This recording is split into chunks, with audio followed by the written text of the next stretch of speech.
Look, assistance. If this ain't hell, dog, what is this? Where was all lives mattered when they killed Osama? There was no peace talk like the Dalai Lama. Bush dropping bombs saying he gon' bring the drama. They got justice, man, they even caught the Boston bomber. But when we ride, they send the military in armor. When we fight oppression, then our people die a martyr. You reap what you sow, some people call it karma. When Christ return, y'all gon' get this harvest like a farmer. Don't tell me don't bring up the past no more. They still trying to settle the score with a side of Shakur. I changed my life and I'm just trying to live life right. But at night I look behind me and see flashing lights patting me down. You got nothing that's poking me right. I don't smoke or push pills, I gave up my vice. So Mr. Officer, why you wanna take my life? And your honor, why you gave our homeboy's life? I've been wondering why you shot our homeboy twice. Pussy with a gun screaming out that he got a knife. He came from Habibi's spot, it was chicken and rice. Shit's trife, I'm just giving visuals like Skype. As Trayvon, Mike Brown, a Kai Gurley, Eric Garner, Sean Bell, Philando, Alden, Sterling, Jaquan McDonald. The white man is so devilish. Ask Hammurabi, he'll tell you who the devil is. The white man is so devilish. Ask Hammurabi, he'll tell you who the devil is. Check. It's still kind of local though. Can you hear me out, Yanazar? Slug, so this is Officer Tabawan. I can hear you, sir. Can you hear us in Durham? Con, I can hear you. Check. Come All on. right, more sound Christ. Turn me up. No, one. Push one. Check. Keep going. Check. Okay, that's swab. I just like to hear myself.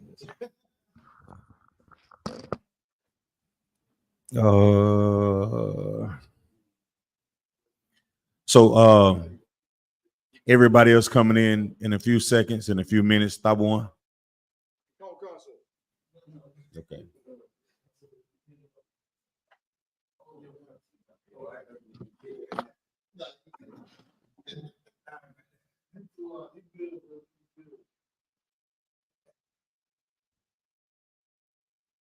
Okay, most on Christ. Give them a few more minutes to make sure everybody, a few seconds anyway.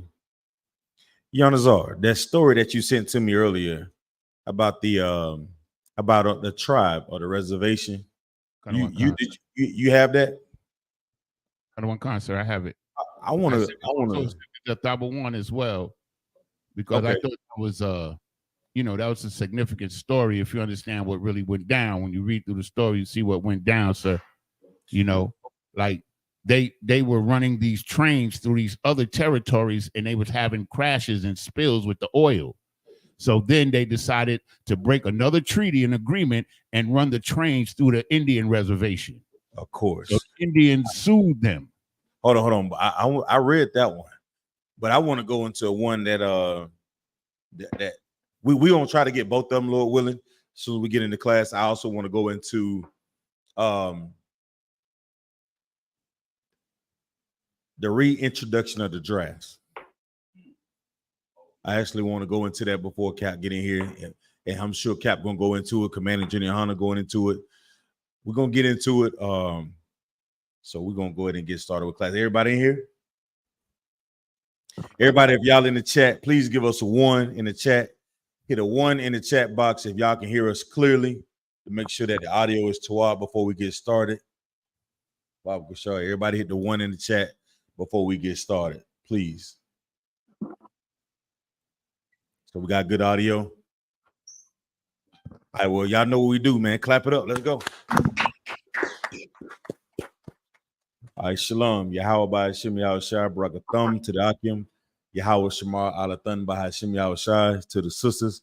I'm preaching officer of 5,000 Zion Yalla coming out of Fayetteville, North Carolina. Tonight is the Brotherhood class and scripture breakdown class that is held by Captain 13,000, Captain Nayathop Bunyamyan. I'll be holding down the helm until he gets in. Lord willing, I'll be able to, bring out something that y'all can actually learn. These classes are designed for Black, Hispanics, Native Indians to learn their true identity, their true culture according to the Bible. What is their true identity, their true culture? We are the Jews that are spoken about in the Bible. We are the Jews of antiquity. But today we go by things like African American. We also call ourselves Negro. We also call ourselves Blacks. We also call ourselves Negro. Salakia, I mean colored. You understand? Puerto Rican, Haitian, Guatemalan, all these things that we call ourselves, but we don't call ourselves who? The children of the Lord. These classes are designed for us to wake up, just like I woke up. Each and every last one of us has an opportunity to learn the truth about who we are and where you come from, right? Today, we do not know this as a people, right? You have onesies and twosies all over the place, but as a nation, we're not there. You understand? So we're here to put a staple in the earth to say, you know what, this is how you do it. And under Commander General YAHANNA in the I.S.U.P.K, we are the only authorized teachers on the entire earth that will teach his Bible into its entirety. You understand? We got schools here in North Carolina, in Durham, Charlotte, or Kannapolis, Fayetteville, and Goldsboro. You understand? Am I missing anybody? Yes, here, right? So if you're close to any of these regions or these areas, please reach out to the school. There are phone numbers at the bottom of the page, and you can reach out or put your questions in the box. All right. So with that being said, I like to do hot topics before Cap get in, because I'm sure he's going to break down some scriptures. If you have any questions about a scripture or something that you read, please put it in the chat box and we'll answer it in the particular order that it shows up. Each and every last one of us should have questions about the Bible. If you don't have questions about the Bible, I can only assume one thing, that you know everything that's in the Bible. You understand? That's the only thing I can assume. But I know that not all of us are that what's the word I'm looking for? Yeah, I don't want to say endow. I want to say all of us, we just don't have those things, because this is a process of us changing our lives over a period of time. Okay. So with that being said, Yonazar. Salakia, sir, can you hear me? Con, I can hear you loud and clear, brother. Can you hear me? Yes, sir. I got a question. Come on. It's Deuteronomy 23:8. Let me get it, sir. Hand me that Bible out of that bag right there, Bible Kashaw.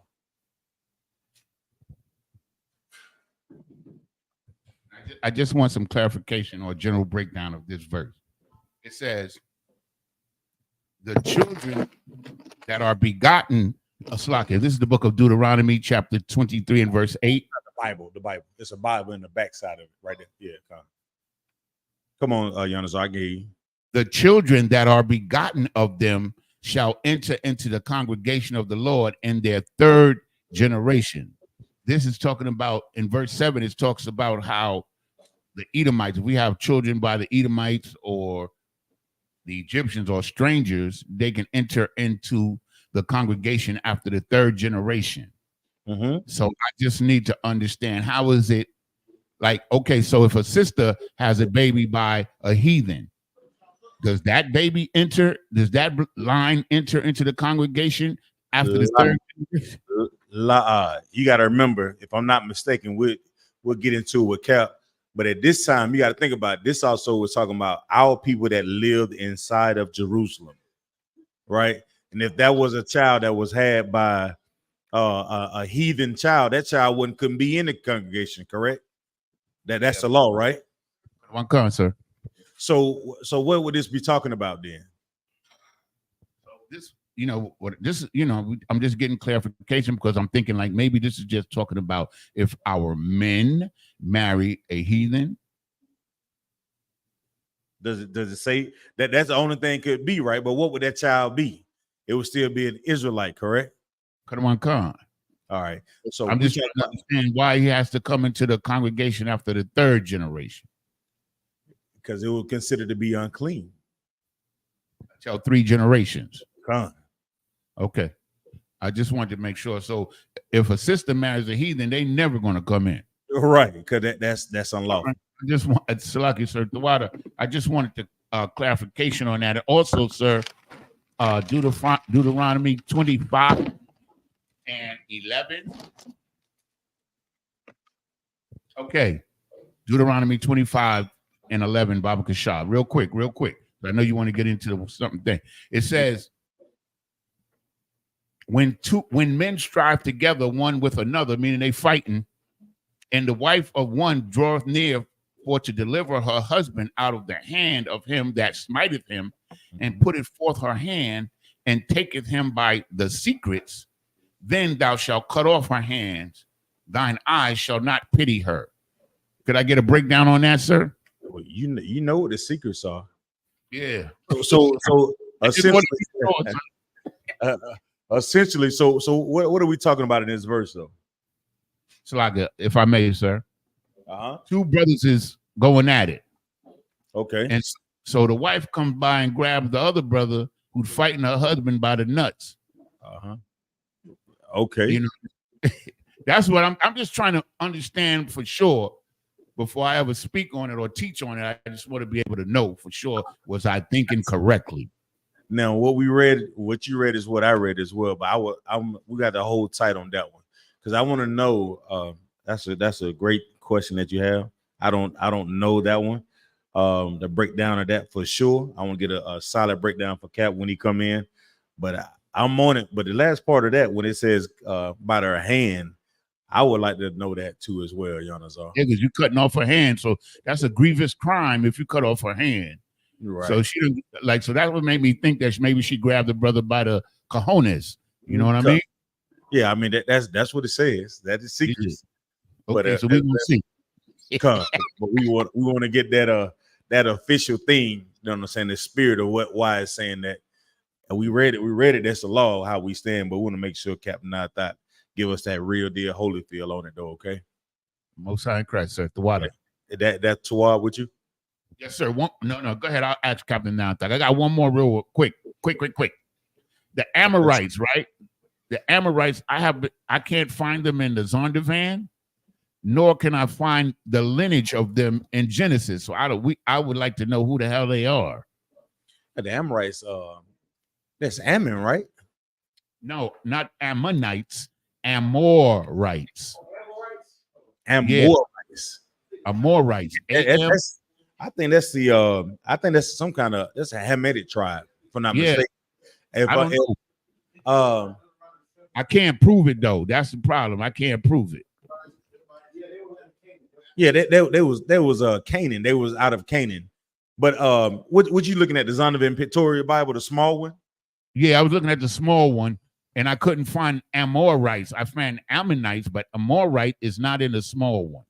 Is that big one over there, Quadon? That's Zondervan is the Pictorial Bible Dictionary. The big. Hey, look in the big one over there, Yanazar. Y'all have the big Pictorial Bible Dictionary, right? Kind of on I got to get it out of the what you call it. But like, we can, if you need the time to go into whatever you wanted to go in, we could get the answer later as well, sir. Okay, we'll get it, but if I'm not mistaken, I think that's definitely that's a Hamitic tribe. I'll check the larger one and see if it's in there. I want to say that it's a Hamitic tribe out of the land of Canaan. Sir. That what you got? Yeah, that's all I got, sir. I'm gonna double check it, and then we gonna fact check. I will bug. Read what you got, I will bug. Let me see what you got, brother. Syrians. I can't hear him out here. Hold on, spell it again, Yanazar. Amorite. Amorites. Amorite, yes. Not Ammonites. Okay, what you got? Hey, go ahead and read it, Quadon. This is the Pictorial Bible Dictionary. Now I want to break this down. I'm gonna show you something. Everybody who out there listening, your Christian pastor would never do this. That's why this is called a school, Israelite School of Universal Practical Knowledge. We don't just belch things out of our mouths with no context of what it is that we're saying. Brothers in here actually have a sincere heart and mind. What your heart is your mind, and what we're trying to do and teach our people, right? So when you have questions about the Bible, you're supposed to bring it to the priest and prophet, not go to your goddamn grandma. You want to go to your uncle, what is it, Ned the Wino, and ask him about the Bible. Bring your questions that you have about the Bible to the priests and prophets of the Lord. We look in these scriptures and we study. We have real scholars of the Bible. If I can't give you an answer, somebody gonna give you an answer. Captain Thought may give you an answer. It goes higher, and we'll get you what you need, and we'll teach it so we all will know. Like, don't be embarrassed to ask your questions, because this is what happens. If you have a question and you're just coming into the school, I guarantee you there's like 4 or 5 other students that want to know the same exact question, if I may. All right, so go ahead and read that for him, Quadon. Come on. This is the it says Amorite. Although this word in the Hebrew is always in singular, it is used collectively of that tribe of people who, according to Genesis 10 and 16, descended from Canaan. Yep. They probably were East Semites, and were, while not Akkadians, were very closely akin to them. So they like a mixture of Hamites and Semites. But also it could be. You got to remember, the land of Canaan was another. It was another conglomerate of all type of tribes and people. Sir. That's why I needed to know. But hold on, Kawal got something as well. Quadum, the water for that. Hold on, one more thing. Come on, our bar. I was gonna read the scripture I got in Amos, the book of Amos, chapter 10 and 16. Salakia, one more time if you could. That's 10 and 16. The book of Amos, chapter 2 and verse 10. Says, also I brought you up from the land of Egypt and led you 40 years through the wilderness to possess the land of Amorite. So that would have to be still the land of Canaan. Land of Canaan. Baba Kashaf, the water. I got it. Gotta be. Okay. So they're Hamites. Hold on 1 second. I got one more thing. I got this off of the core. It says the Amorites were an ancient Semitic speaking people who inhabited the region of Mesopotamia and Canaan during the Bronze Age. Just scroll down a little bit. It says, therefore, it is not accurate to speak specific of modern day descendants of the Amorites in a direct genealogical sense. The descendants of the Amorites, if any, will likely be part of the modern population of the Middle East, particularly in regions where the ancient Amorites once lived, such as modern day Syria, Lebanon, Jordan, and Israel. However, these modern populations are diverse and have been shaped by the centuries, migration, conquest, and exterminating with other ethnic groups, making it difficult to trace the descendants of the actual Amorites. They've been mixed in with the people of those lands. So you got the Assyrians, you have you got Canaans that you got to, just once again, Canaan was just a land that was full of diverse lineage, you understand?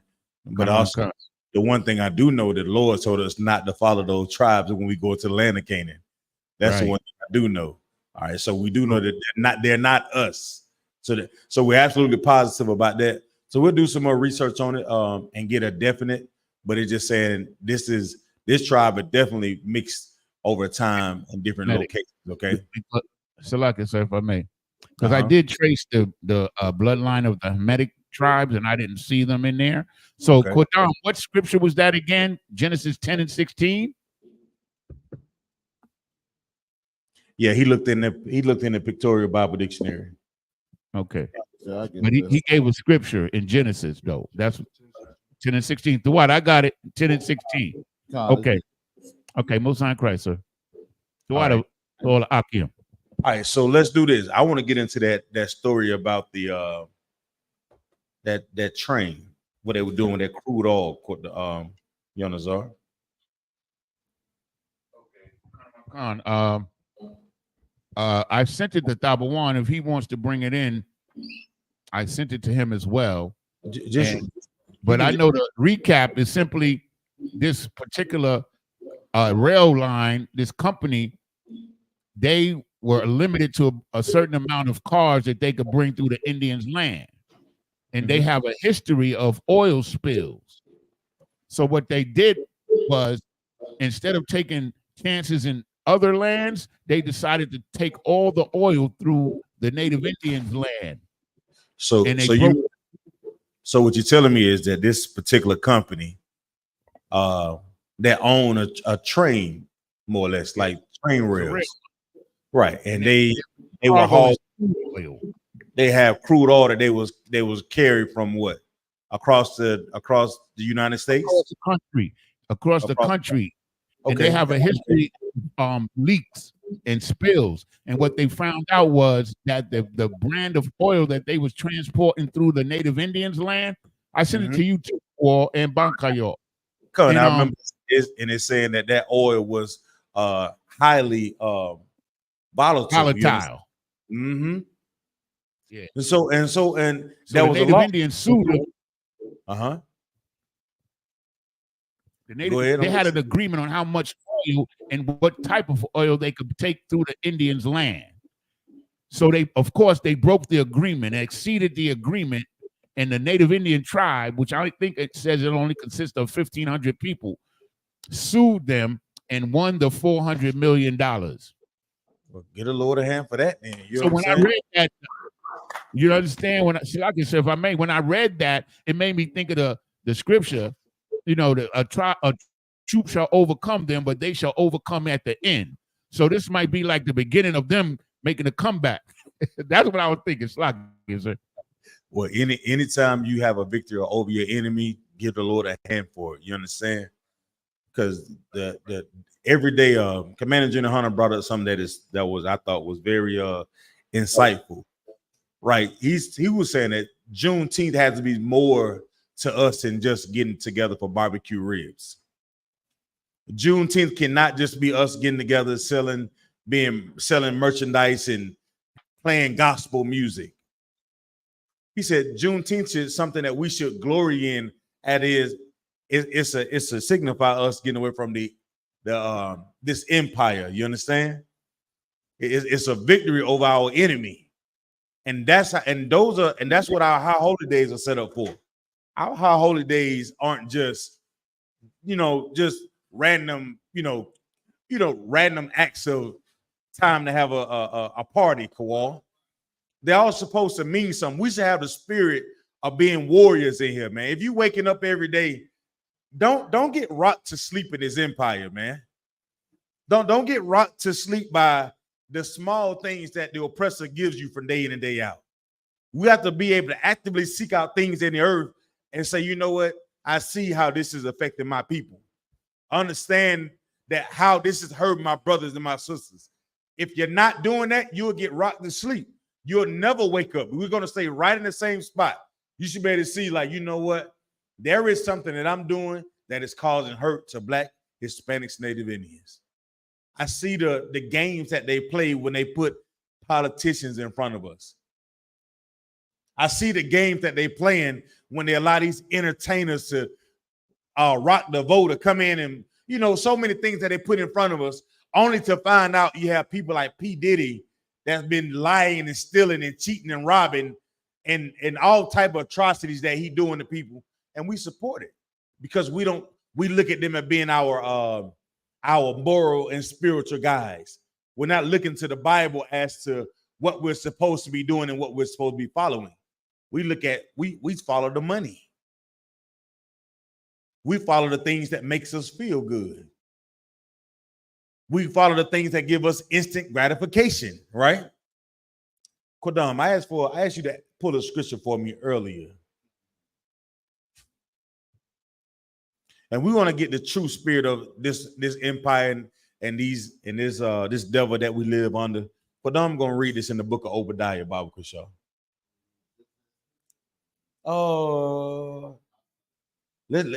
Start wherever you like, if you don't mind. Because I know if you say that, means you got something you want to say. Come on with it then, Cornell. You 12. Okay, this is the book of Obadiah, chapter 1, verse 3. Can y'all hear Cornell? Come. Got one. Can y'all the one? Got one cancer. Okay, who's in Charlotte out there? Kiara War? Hey, Shalom, y'all. What's going on, Aki? Okay, we'll just make sure y'all can hear us, okay? Come on with it, Kodam. Come on, this is the book of Obadiah, chapter 1, verse 3. The pride of thine heart hath deceived thee.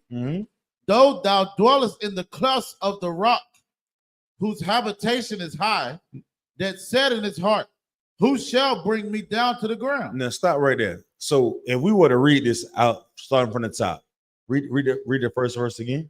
Come. Read it slow, Kodam. You're reading too fast. Slow down. Sir. The book of Obadiah, chapter 1, verse 3. Come on. The pride of thine heart. The pride of thy heart. What does that mean? When somebody say the pride of your heart, what is it saying? Right, Come on. He's saying if you have a proud mindset, a selfish mindset. Okay, all right. So the proud mindset and is based on what? Your intent, correct? Come on, sir. Okay, read on. Come. Have deceived thee. Right. So this intent has done what?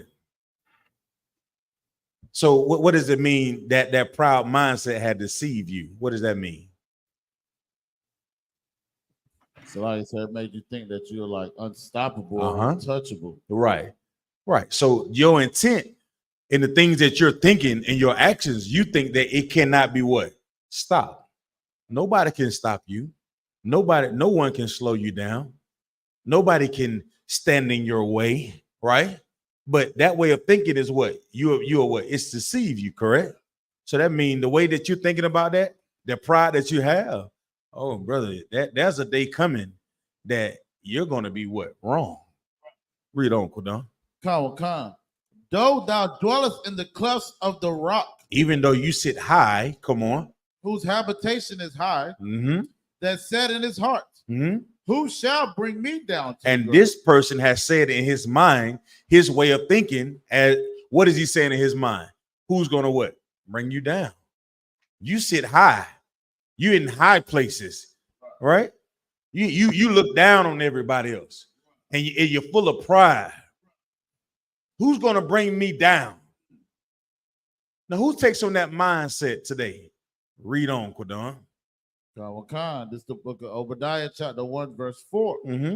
Though thou exalt thyself as the eagle. Even though you exalt yourself as the eagle, what does this mean? What does it mean to exalt yourself?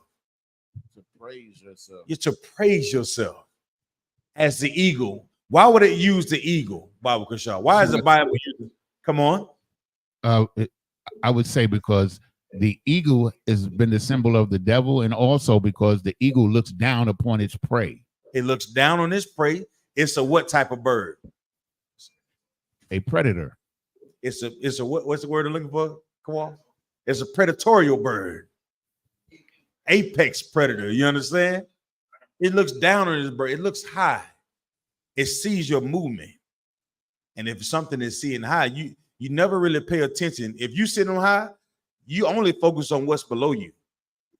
Rarely often do you pay attention to somebody that sits higher than you. You understand? It's easy to sit high and say, yeah, I got this and this. But what you soon forget is there's always somebody that sits on top of you. Right? Read on. Come. And though thou set thy nest among the stars, thence will I bring thee down. Now, somebody tell me, when it said, though you set your nest above the stars, among the stars, the Lord said he's going to do what? Thence will I bring thee down. Now, what is this verse talking about?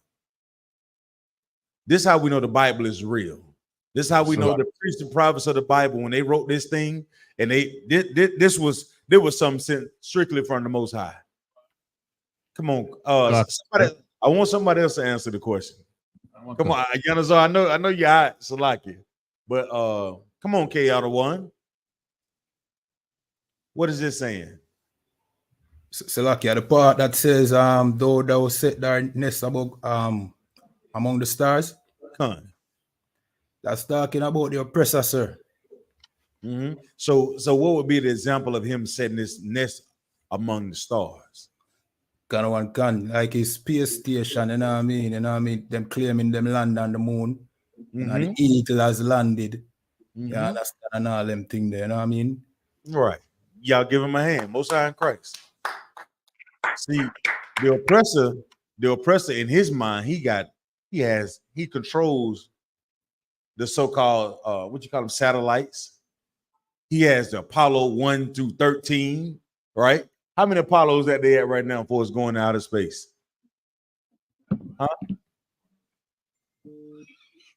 The brother said, yeah, he sit up in skyscrapers, right? They sit on high in them big skyscrapers in New York, all over the place. But in the stars, they went to the moon. The oppressor did that. Read on, Kodon. Verse 6, verse 5. If thieves came to thee if robbers by night, how art thou cut off? Would they not have stolen till they had enough? Right. So this is the question. Now, why is this question being asked? Let me see if anybody catching on to this. What is this saying in this question? What is being said? Come on, Kowal. He's pretty much, lowering even the mere factor of the so-called oppressor because they're so greedy. A common thief or robber will just come in and take what they come in, grab the guns, the jewelry, get out of there. Yeah. The oppressor ain't good enough. He gonna take the whole damn house. Like he gonna just take till there's nothing left. And then he's just how he is. Like even a robber, like I say, he come in and get what he come in for, just get away. But not this man. This man is diabolical. Right. They're comparing the oppressor to a low thief or criminal, but he's worse. Which is what, and this oppressor right here, he want to take everything. You understand? This story that you brought out goes into what I want to get into this verse, because you think about all the treaties that the oppressor made with our brothers and sisters and has kept none of them. Come on, Kowal. And to add to that, it's like you could put it in terms of history. It's not good enough that we had to serve his slavery, the transatlantic slave trade. It's not good enough that we had to, pick cotton for him. Right. He lynched us, castrated us, right, stole our language, right, took our women. He overdid it. Like he just didn't, he couldn't just, y'all are slaves, we understand. Okay, y'all serve y'all servitude, that would be good. Nah, he had to really strip us of everything. And let me ask you a question. And he thinks like that. Why? Because of the pride of his heart.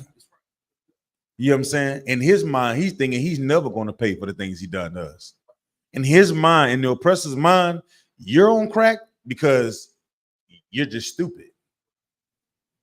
And not to mention that he flooded the ghettos with all type of heroin and dope in the 80s.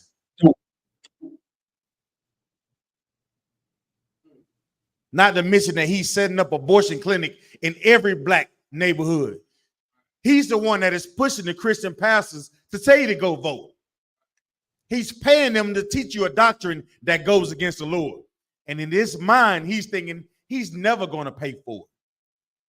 He's a real thief of the earth. He's the real murderer of the earth. And in his mind, he says, what? Who can bring me down? I have space stations among the stars. I have satellites, and I can talk radio all across the damn globe. And in his mind, he's thinking, I ain't never going to fall. But I would say this though. I would care to say that his day is soon approaching, because what I'm seeing from day to day, I'm seeing more brothers and more sisters changing their lives, coming and sitting down in these classes and learning the truth about the oppressor and who he is. There are stories that are coming out, articles all across the damn globe. I can't even, my damn phone get hot sometimes, Kowal.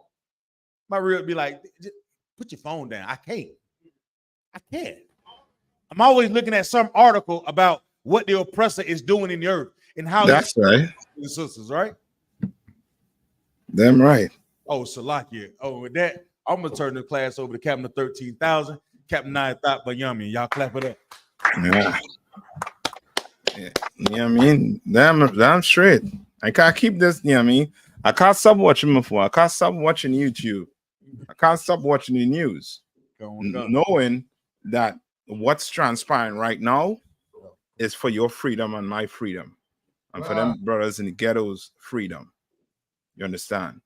Black people, we do not understand the sorcery that has taken place on this earth against us. You understand? I was watching a video. I think Kayadwa, I think you did a video recently about the brothers and sisters on the island. They're protesting against the Palestinians. Right? Salakia, sir. It was a free Palestine march, and a particular elderly brother was, was telling them to get out of here with that. You understand? Business born of Palestine. We don't know no Palestinians. That's right. That brother ain't any truth, but boy, he had the right spirit. Kind of one cancer. You understand? He definitely had the right spirit. You know what I mean?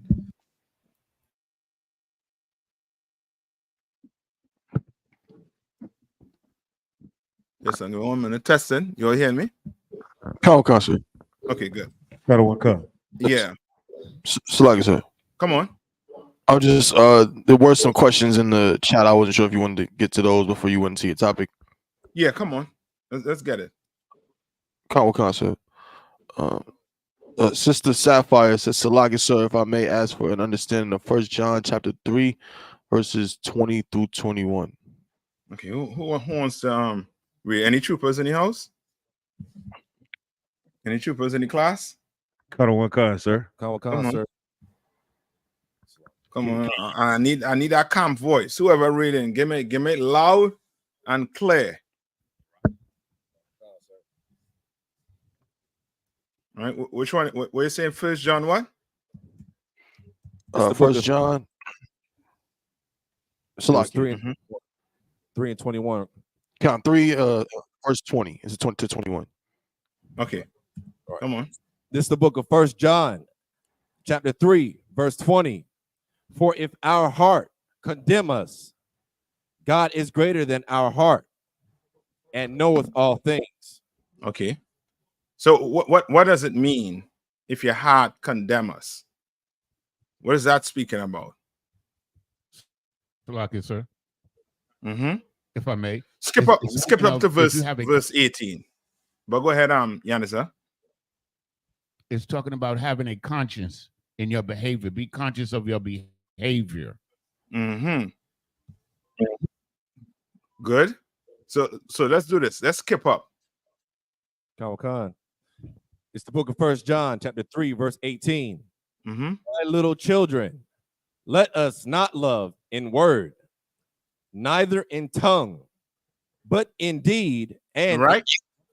So this is a precept you pull on somebody who say what? Yes, I believe in the Bible.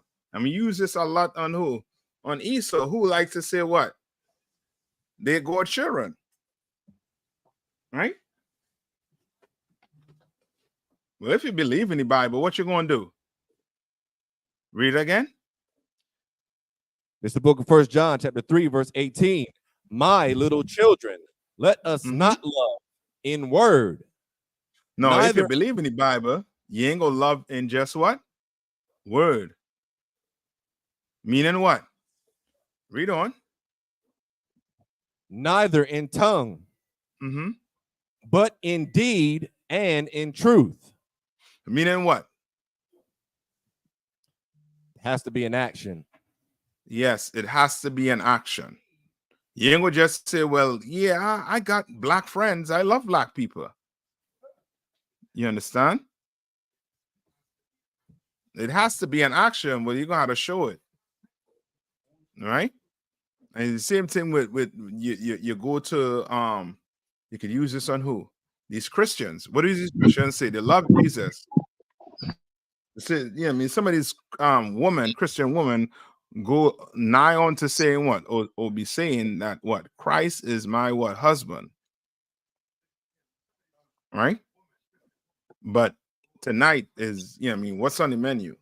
I got some, I mean, some shrimps, some crabs, I mean, some lobster. You understand?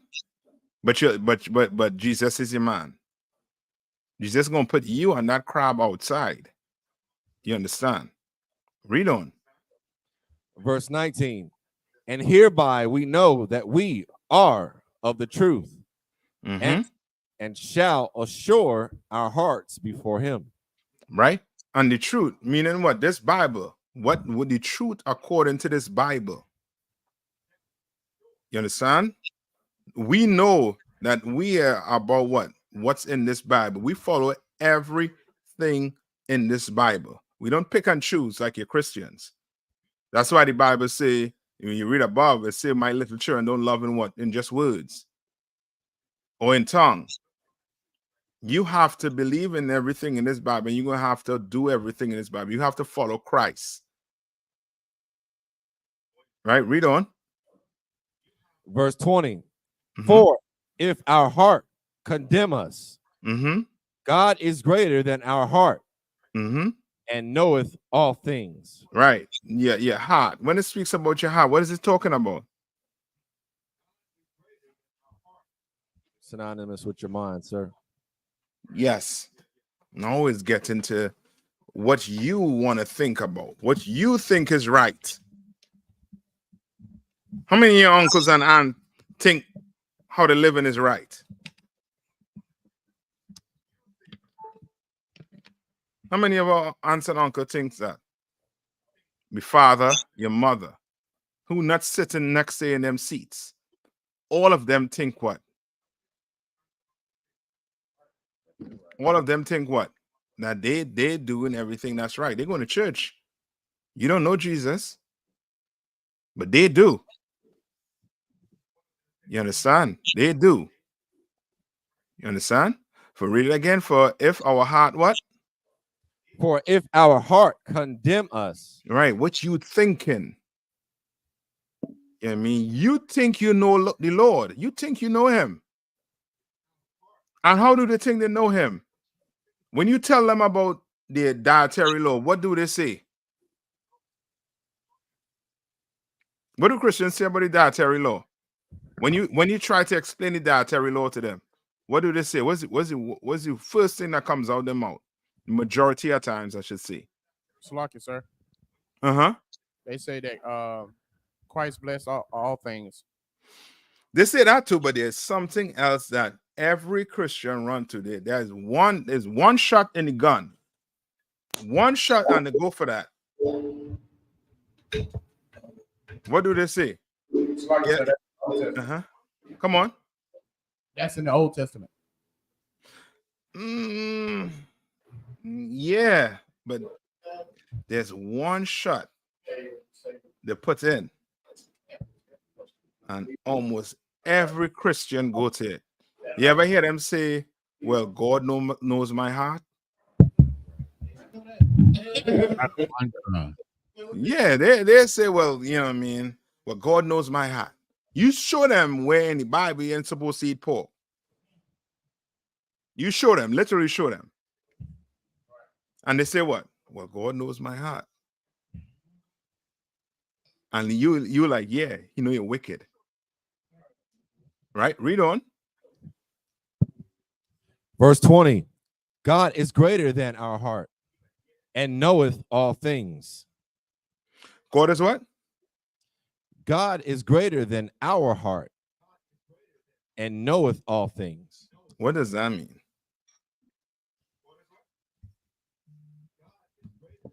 So I guess, sir, if I may. Mm-hmm. The Most High is wiser than us, man. So guess what? Guess what he knows about you who eating pork? What does the Lord know?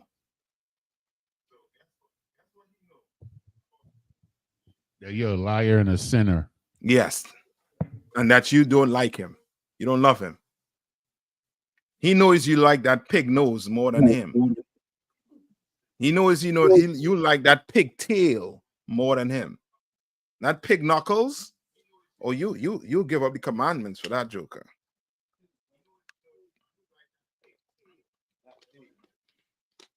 He knows that. You understand? You will give up the longitude and latitude, the location. You understand? For a pig snout. You understand? Read on. Verse 21. Mm-hmm. Beloved, if our heart condemn us not, then have we confidence toward God. What does that mean now?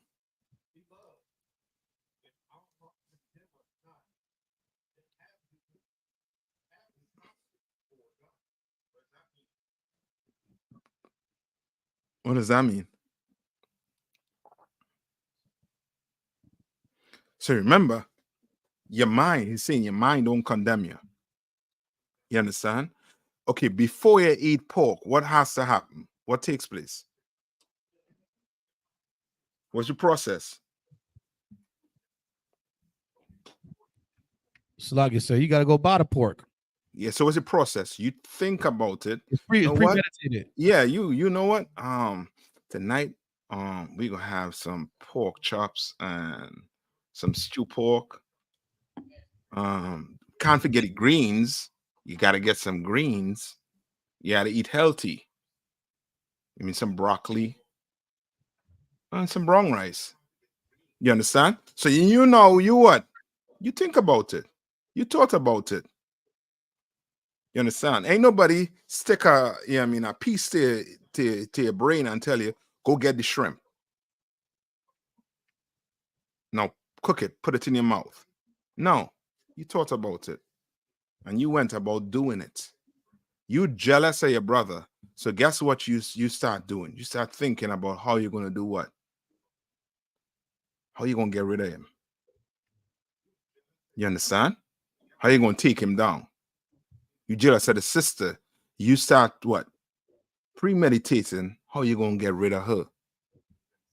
You understand? Right? But what is verse 20 saying? Not 20. What verse saying? Verse 21. Beloved, Mm-hmm. if our heart condemn us not, then have we confidence toward God. Right. As I think Yanazai was saying it. Right? Now, for you to have confidence, what needs to happen? Right? What needs to happen?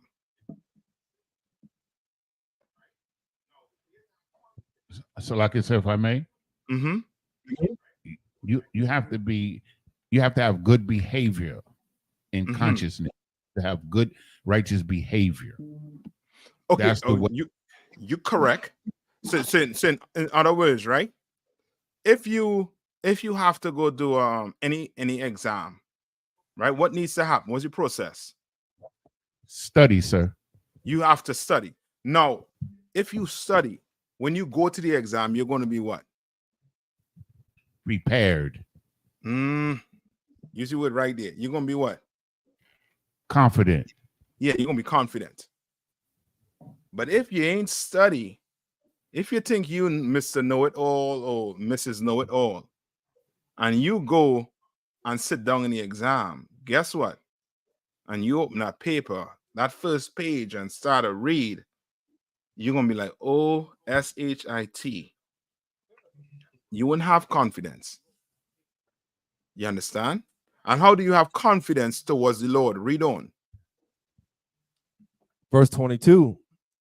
And whatsoever we ask, we receive of him, because we keep his commandments. How do you have confidence towards the Lord? Because we keep his commandments. That's how you have confidence. That's why when we go out on the street, brother, we don't lose. We confident. We do this day in and day out. You want to know why them preachers can't come and sit up on the corner and dispute what you're saying? Because they're not confident. Why? Because they're not doing what the Lord said to do according to the Bible. They don't believe in the truth. They don't. Read on. Verse 22. And do those things that are pleasing in his sight. That's it. That's as Janice I said. That's how you have a good conscience. You understand? You have to do the Lord's commandment. You got to do everything. That's why you know what it's like. It's like you ever been in a situation where you just started coming into the truth, but you have friends who you're still hanging with, but they doing drugs. Smoking marijuana. You understand? Getting high. And you're around them, but you're not doing it. How do they feel? How do they feel? Like you betrayed. Go ahead. As if you betrayed them or you changed. Yeah. And now they don't want you what? They don't want to hang with you. Okay, I don't know what I was going to say. So like yes, sir, them start resent you. I like what you say, sir. Them no want, you know what I mean? Them stop deal with you. Yeah, they stop deal with you. You understand? They stop deal with you. They feel a type of way when you're around them. Why? You know what this is like? That's like what's a good story in this Bible to really explain this last one? This last verse. Read that verse 22 again. It's the book of 1 John, chapter 3, verse 22. And whatsoever we ask, we receive of him, because we keep his commandments and do those things that are pleasing in his sight. That's a good one. What's a good? There's so many examples, I would say, but I want to see if you're gonna hit the one I'm thinking about.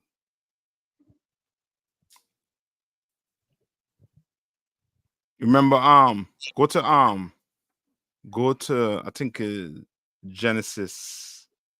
I think it's 4. Or Genesis 4.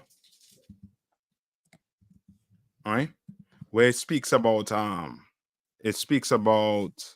and Abel. Yeah. If it the Lord, if the sacrifice, the different sacrifice that that Cain and Abel had. Yes. So now you see you see okay. This is like literal. Now, according to Abel, Cain killed Abel, right? Yes. So Abel, in his mind, what he thought. Let me see. Hold on. Sister Sapphire. In Abel's mind, what did Abel thought?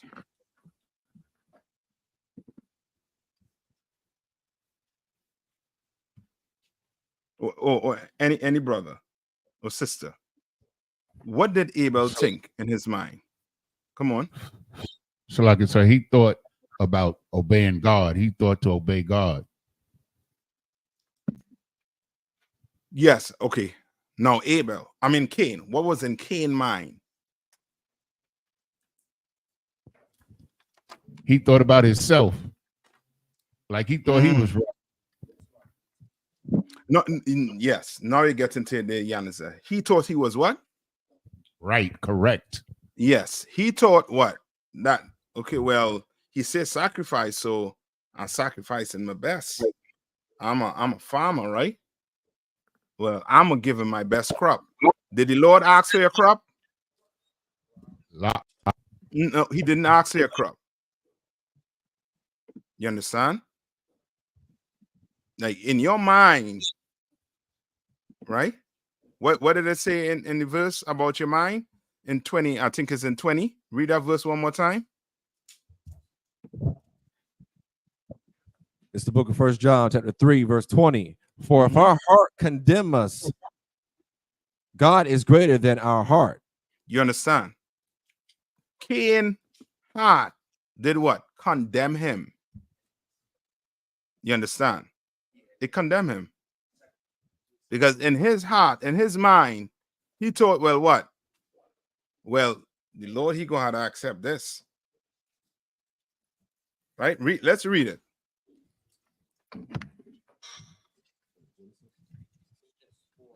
Start from verse 3. No, start from 2. This is the book of Genesis, chapter 4, verse 2. And she again bare his brother Abel, and Abel was a keeper of sheep, but Cain was a tiller of the ground. Verse 3. And in process of time, it came to pass that Cain brought of the fruit of the ground an offering unto the Lord. Right? So in Cain's mind, this is him doing what? This is right. You understand? This is right. I'm offering this to the Lord.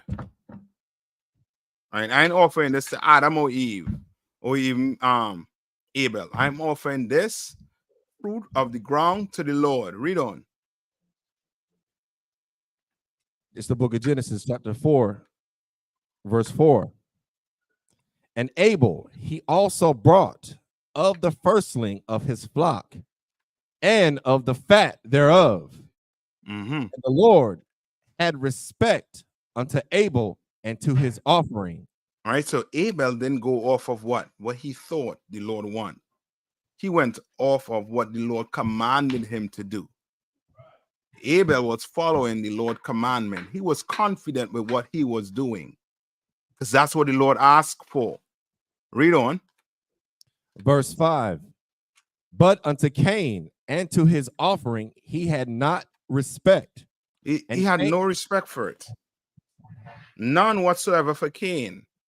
Why? Because Cain is one of them who would just do what? Who would just give you whatever he feel like giving you. Read on. Verse 5. And Cain was very wroth, and his countenance fell. Right? Meaning when I say he was wroth, what does that mean? He was angry, sir. And his confidence fell. What that mean? Confidence. He looked angry. It's like he was pouting. He was walking around moping and pouting. I'll take that, Yanaza. You know what I mean? He basically was looking what? Sad. Just angry. Sad. Right? Read on. Come on. Salakia, sir, I have the actual definition of countenance. Come on. The Merriam-Webster definition of countenance. Look or expression. Right? Yes. So his expression, his look, it fell. And you could have seen that he was what? You can see he was angry. You understand? Read on. Verse 7. If thou doest well, shall thou not be accepted? No. Read verse 6. Don't skip verse 6. Oh, Salakia. Verse 6. And the Lord said unto Cain, why art thou wroth? Yeah, and so why you angry? What's the issue? Why are you angry? Read on. And why is thy countenance fallen? Why are you moping around? What's the issue? Read on. Verse 7. If thou doest well, shall thou not be accepted? Right. If thou doest well, meaning what? If you do what I commanded you to do, you don't think you'll be accepted? Read on. Verse 7. And if thou doest not well, sin lieth at the door. And that's it. Now you understand. Like you going based off of your what? You going based off of your what? What it say? What it said in verse 20 in 1 John 3:20. What did it say? You stick with me. Stick with me. The Rash. Somebody else. You have another trooper who could get a 1 John.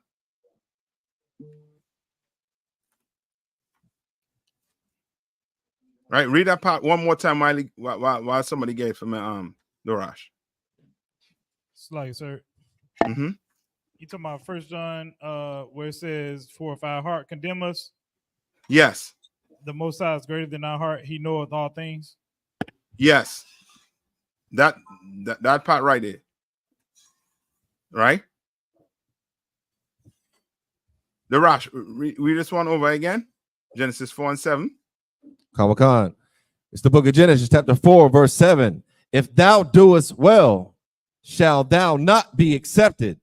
And if thou doest not well, sin lieth at the door. Yeah. You leaning on your own thoughts. Guess what lying at your door? What's right at that door? Sin. Read that part. The Rash. Sin lieth at the door. Sin lieth at the door. You understand? You leaning on your own thought. Sin is lying right at that door for you. You understand? Laying right there, right at that door. The Bible tells you what? Don't sit with another man's woman. Don't do it. Meaning what? Don't be out there casual. You mean taking a man, woman to what? To dinner, to lunch. Nothing like that. Don't do it. But in your mind, it's like, nah, this is, you know what I mean? We're going to talk business. We're going to do this. We're going to do that. And you going into your head, you don't decide, you know, I'm not on this. Negro, sin line is waiting right there for you. Why do you think these pastors been, you know what I mean, running amok on these sisters who married in the church? Because in their mind, they're doing what? What do they say in their mind before the intercourse?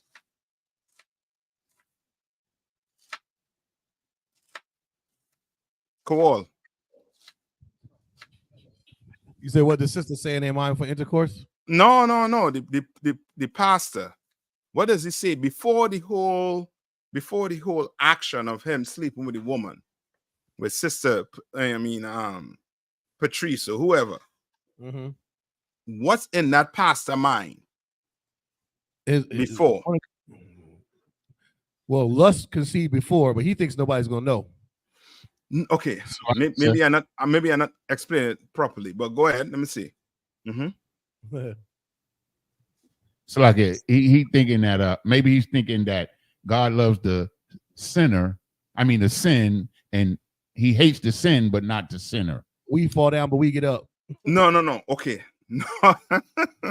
No. Meaning this. Okay. The pastor, he is basically okay. Meaning, okay, this woman, she's having marital issues, right? So she goes to the pastor. The pastor is actually thinking he's going to do what? He thinks he's going to heal her, fix her. Yes, fix the relationship. He thinks he's going to fix it, but he's going to end up doing what? He's going to end up sleeping with her and ruining it. Yes. Sinning God. Yes. Because he doesn't understand what it takes. He's not even fix himself. He needs to fix himself, but he trying to fix some woman.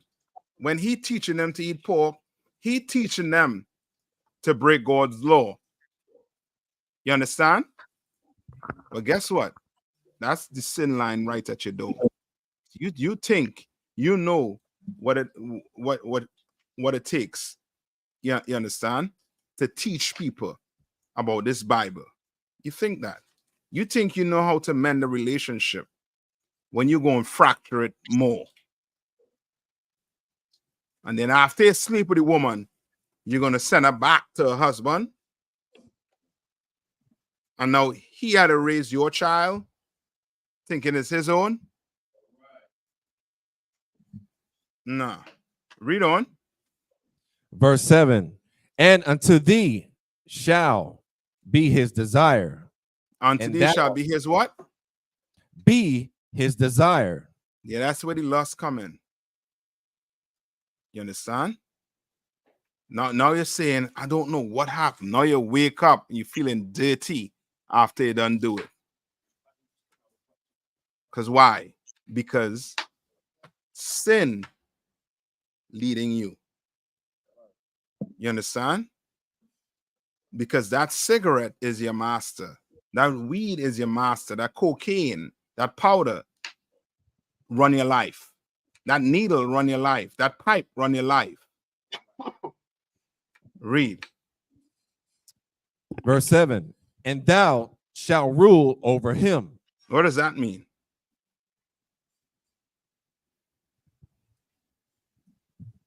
So like it, sir. Mm-hmm. Meaning that he'll be ruling over the sin that he does in his life. He'll be ruling over sin. He'll be living in sin. Who's the he will be ruling over his sin? Well, the sin is going to be ruling over him. Mm-hmm. Over Cain, right? Yeah, but that's the last part. Thou shalt rule over him. What is that talking about? Salak, that's talking about the sin ruling over Cain. Yes. So now, guess what? You live for Christ in here, right? But guess what? You have a brother in the world. You tell him put that marijuana down and come to class. What he gonna choose? Or what they've been choosing? Right. What they've been choosing it? That blunt. Said it, sir. Yeah, they be choosing that blunt. So guess what? Guess what runs his life? A blunt. A box of what's them cigarette? Give me a cigarette name. Newport or menthol, whatever. Now that rule in your life. Now you had to choose between going to class and smoking a pack of menthol. It's a easy chooser. Menthol or Newports. You understand? Right? Like that sin is ruling over here.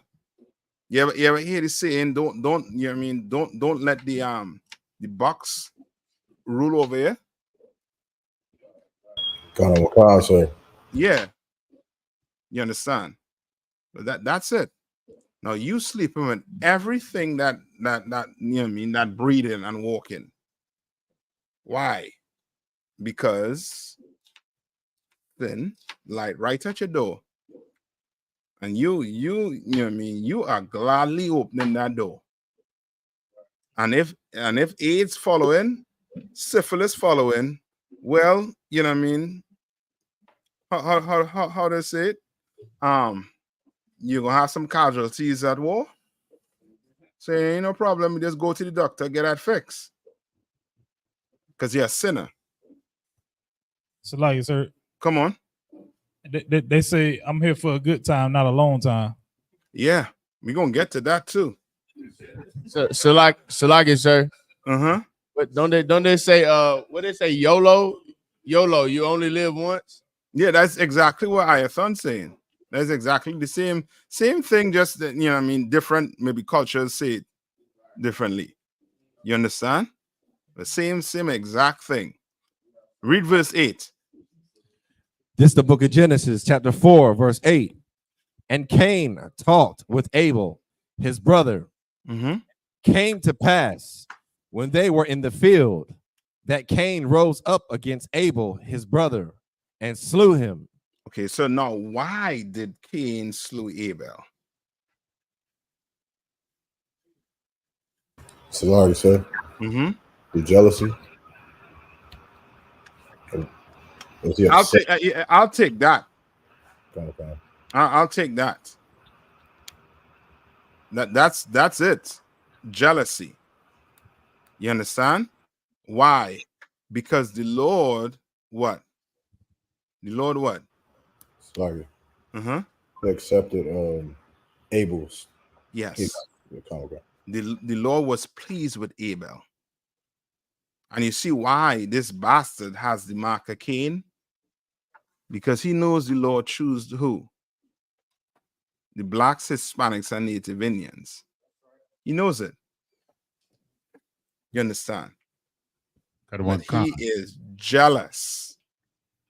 He's jealous so much he will spend years in a lab coming up with what? What does he come up with just to try to match these athletic brothers? Steroids. Yes. Spend years in lab trying to come up with steroids to try and to look like you, just to compete with you. It's like he's jealous. Come on. If I may, they even invent new sports. They try to bring new sports online that are dominated by Edomites. You understand? Like lacrosse and some of these other sports. They want to promote these sports because they're controlled, and mainly, most of them are Edomites. Yes. Brother, there's one right now. I don't know if somebody could find it online, but there's a sport where they put a wooden stick with a toy horse head on, and they're riding it like it's a horse. I'm not doing it justice. If somebody could find, let me see if I can find that joker. Hey, Salaki out of one. I got a precept. Come on, go ahead. Salaki Kowal said it's called hobby horsing. Hobby horsing. What? Hobby horsing. Hobby horsing. Oh, Battles out. Okay. He won't be looking at this and saying, yo. Salaki, sir, I got a precept though. Matthew 10:36. And a man's foes shall be they of his own household. Like that's in reference to why Cain killed Abel, because it's the same way that Cain hated Abel is the same way that the Christian church and Apostle Komitazi and so on and so forth hate us, is because we serve the Lord. Yeah, you're right, brother. You're right. Come on, Kowal. Hey, hold on. Let me see if I just get it to a snippet here. Yeah, because people gonna think we lying, but we ain't. You know what I mean?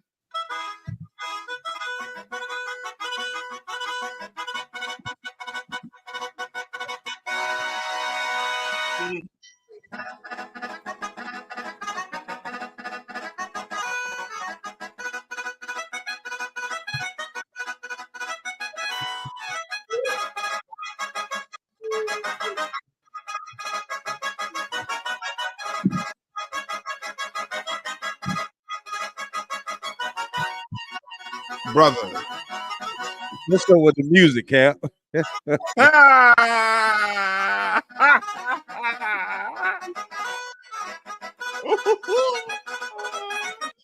Brother, which nigger going to do that? I better not see any. I'll slap that horse out of Salakia. I ain't gonna do that. But brother, that's that. Come on. Back in the 60s, when I was a little boy, we used to have this, it used to be this, just like that, a stick with a horse head on it.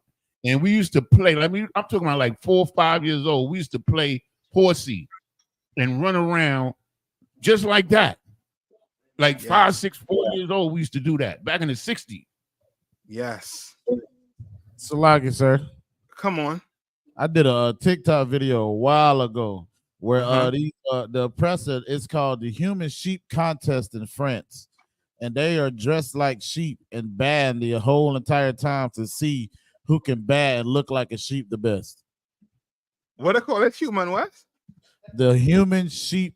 It's like the Human Sheep Contest in France. Brother, I'll tell you, it's ridiculous. Oh man. Okay. Yeah, we have 12 seconds. This is ridiculous. And now they're ruling over us, right? I have something to bring out too, because it's from Jamaica also too. I don't know if K1 saw the video as yet, but I'm gonna play it after this. If we don't have no more questions.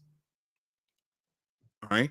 But brother, these are the people who actually ruling over us. I cannot believe it. This is how, when I see Biden on that podium, this is how I'm going to picture him from now on. And Trump. I'm so serious.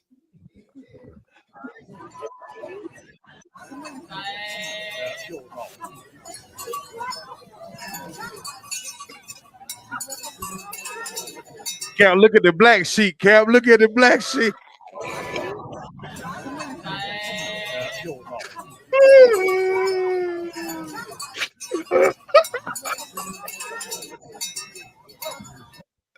Yo, you gonna get me kicked off on YouTube, man. You don't get me bad. Enough of that. You don't get me bad. Yeah, and they're ruling over us. You understand? right? That's how bad it is. Right now, any more questions? I hope this is good with that. Any more there was another question. Come on. Sister Shauna Ray asks, Salaki Adawan, can you explain the concept of heaven and hell? And also, can I get a breakdown on Luke chapter 16, verses 24 through 28 as it relates to hell, Baba Kusha? Okay. Now, okay, Tim, give me the scripture. Luke what? 16, sir. I think it started verse 24. 24. This sound like the one with Salaki said. With Lazarus, right? This is the book of Luke chapter 16 and verse 24. Okay, first before you get it, right? Before you get that, right? The Rash, you hold that, right? Luke 16 and 24, right? Look up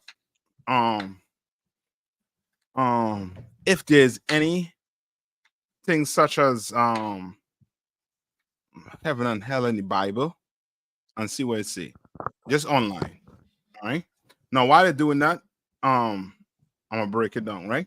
So we know that according to the Bible, heaven and hell is a what? Condition on earth. Yes, is a condition on earth. You understand?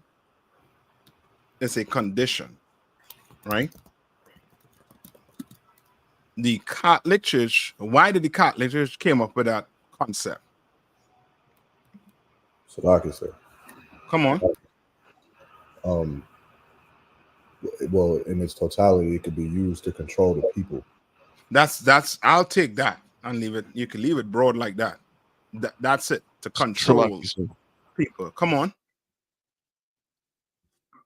So I found an article from Time Magazine that answers the question you asked about if you ask, does the Bible mention heaven and hell? Go ahead. What does it say? This is from Time Magazine. This is what Jesus really said about heaven and hell. I'm just gonna scroll down. It says, Shalakia. This is 2 paragraphs. There are over 2 billion Christians in the world, the vast majority of whom believe in heaven and hell. You die and your soul goes either to everlasting bliss or torment or purgatory en route. This is true even in the land of increasing nuns. Americans continue to anticipate a version of the alternatives portrayed in The Good Place, regardless of religious persuasion. 72% believe in a literal hell, 58% in a literal heaven, 58% in a literal hell. Here goes. It says the vast majority of these people naturally assume this is what Jesus himself taught, but that is not true. Neither Jesus nor the Hebrew Bible he interpreted endorsed the view that departed souls go to paradise or everlasting pain. You understand? So simply, that whole concept of heaven and hell was what? Manufactured. Yes. I'll take that word. It was manufactured. It was just made up. You understand? Those are what you call what? Myth. You understand? It's not real. It's not true. When you die, your soul go back to the Lord. Give me Psalms. Is it 104 and 28?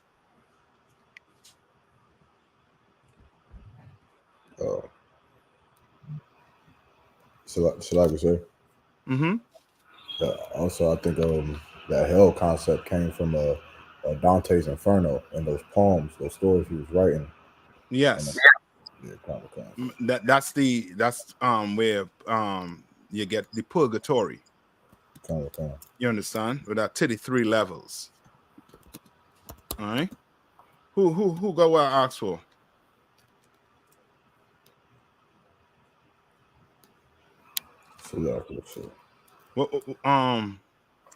What did I ask for? Oh, Psalms 104. I think on 28, right? Psalms 104 and 28. It's the book of Psalms, chapter 104, verse 28. That thou givest them, they gather. Thou openest thine hand. They are filled with good. They are what? They are filled with good. Read on. I think it's then skip to 29. Verse 29. Thou hidest thy face. This is it. Thou hidest thy face, meaning the Lord does what? He's doing what?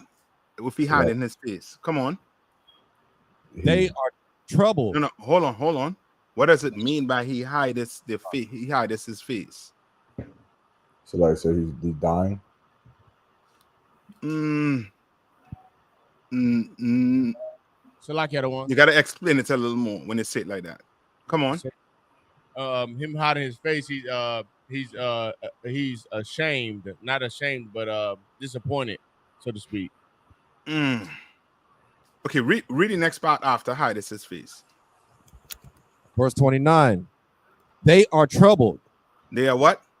They are troubled. So now he hide his face. Now you're in trouble. What does that mean now? Now you should get it. So like the other one. Come on. He's disappointed. Okay, not okay. So like, if I may, sir. Come on. You're not protected. That's it. Simply, that's it. You understand? If he hide his face, he's not what? He's not looking to see when what come to you. Danger, sir. Yes, because for you to be in trouble, that means what? Danger is right there up on you. And now he does this. He's not looking. Yeah, come on. That's a great example. I was always taught, like, you know, like a lifeguard. You in a pool drowning, he just turned his back, like, you don't even see you. Yeah. Like you just swallowing water. He just turned his back and just walk away. Yes, that's it. Now you're in trouble because you can't what? You can't swim. You know what I mean? Ain't no flotation device in the water for you. You in trouble and you fitting to go under. Now read on. Verse 29. Thou takest away their breath. Now you're what? You actually what? Passed away. Okay. You understand? Now you're gone. You died. Let's see if you're going to meet them. Well, how much virgins? 70 virgins. Let's see if you're going to meet Peter at the gate. Read on. They die and return to their dust. They die and what? And return to their dust. Meaning what? When you die, you return to the dust. Meaning what? Who's the sister that asked the question? Tab one. Sister Shauna Ray. Yeah. In Eastern Carolina.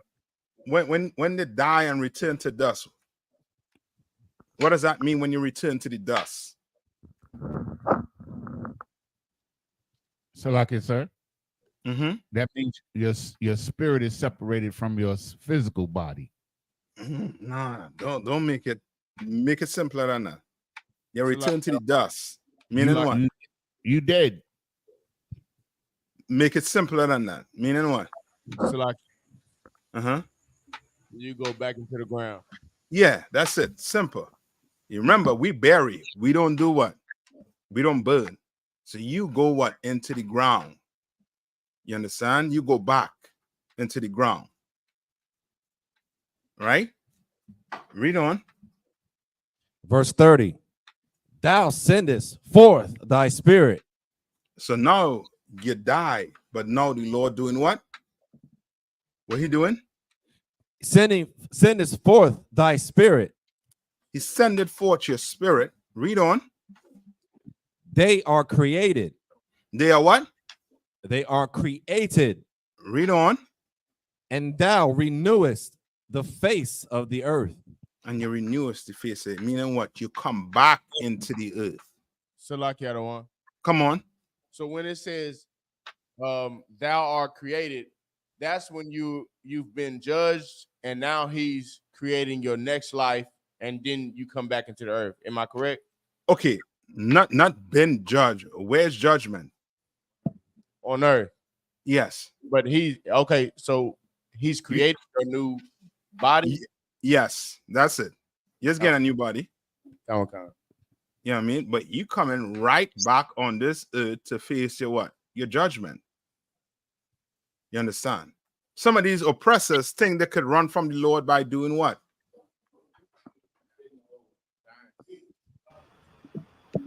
So like I said, by dying. Give me a word. Not just they don't just die.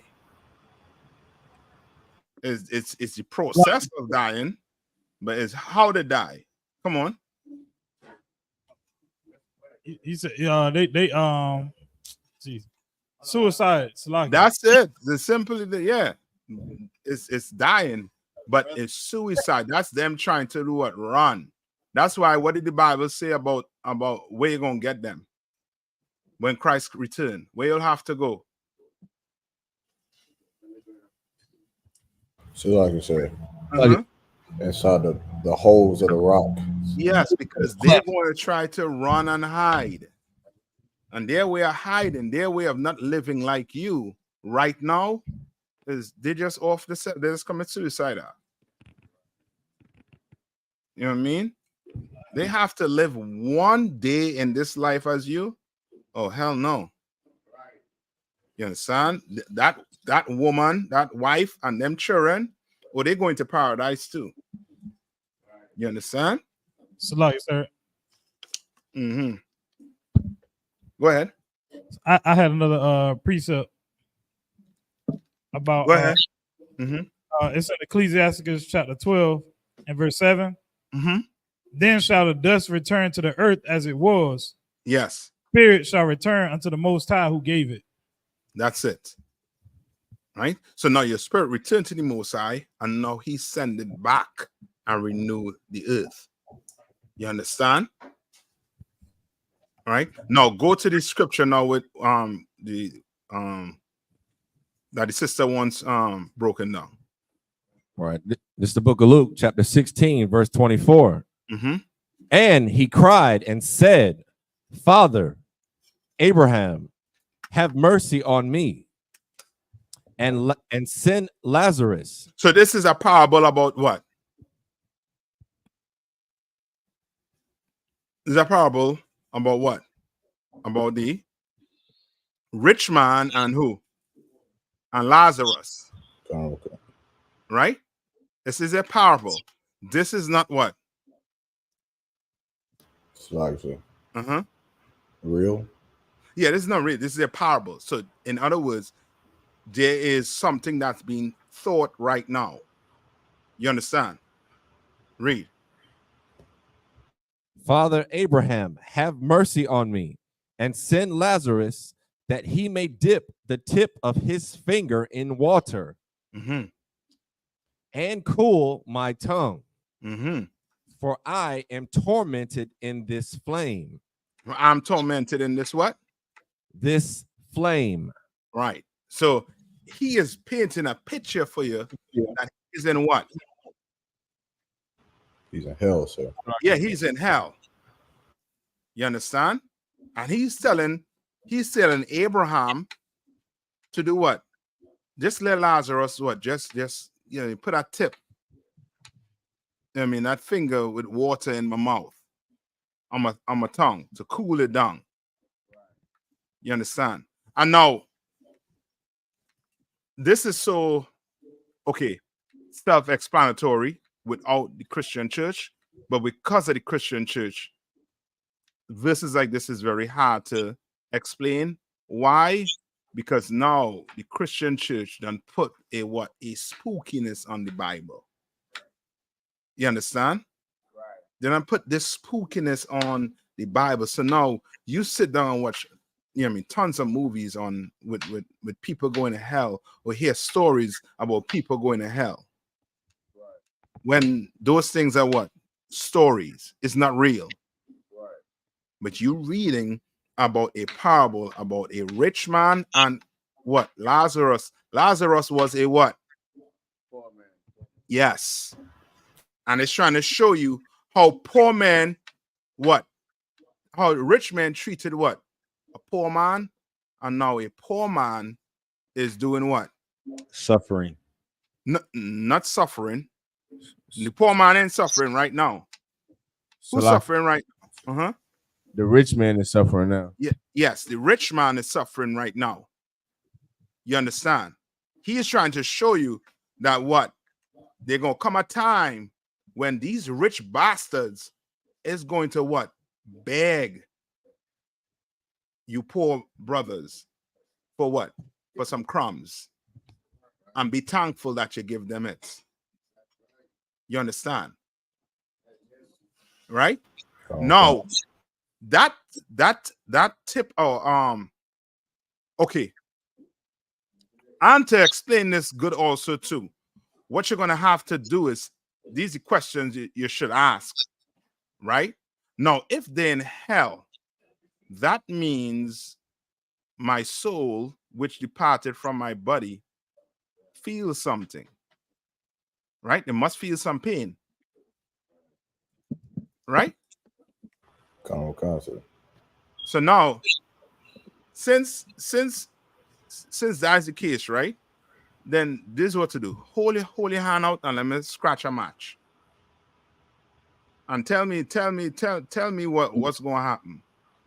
Tell me if your soul feeling it or that body feeling it. You understand? Your spirit, when your spirit goes back to the Most High, or when you die and your spirit leave, your spirit ain't doing what? Ain't feeling nothing. Your spirit don't feel nothing. What feels everything is your body. And where does your body feels everything? So like it's in your mind. No.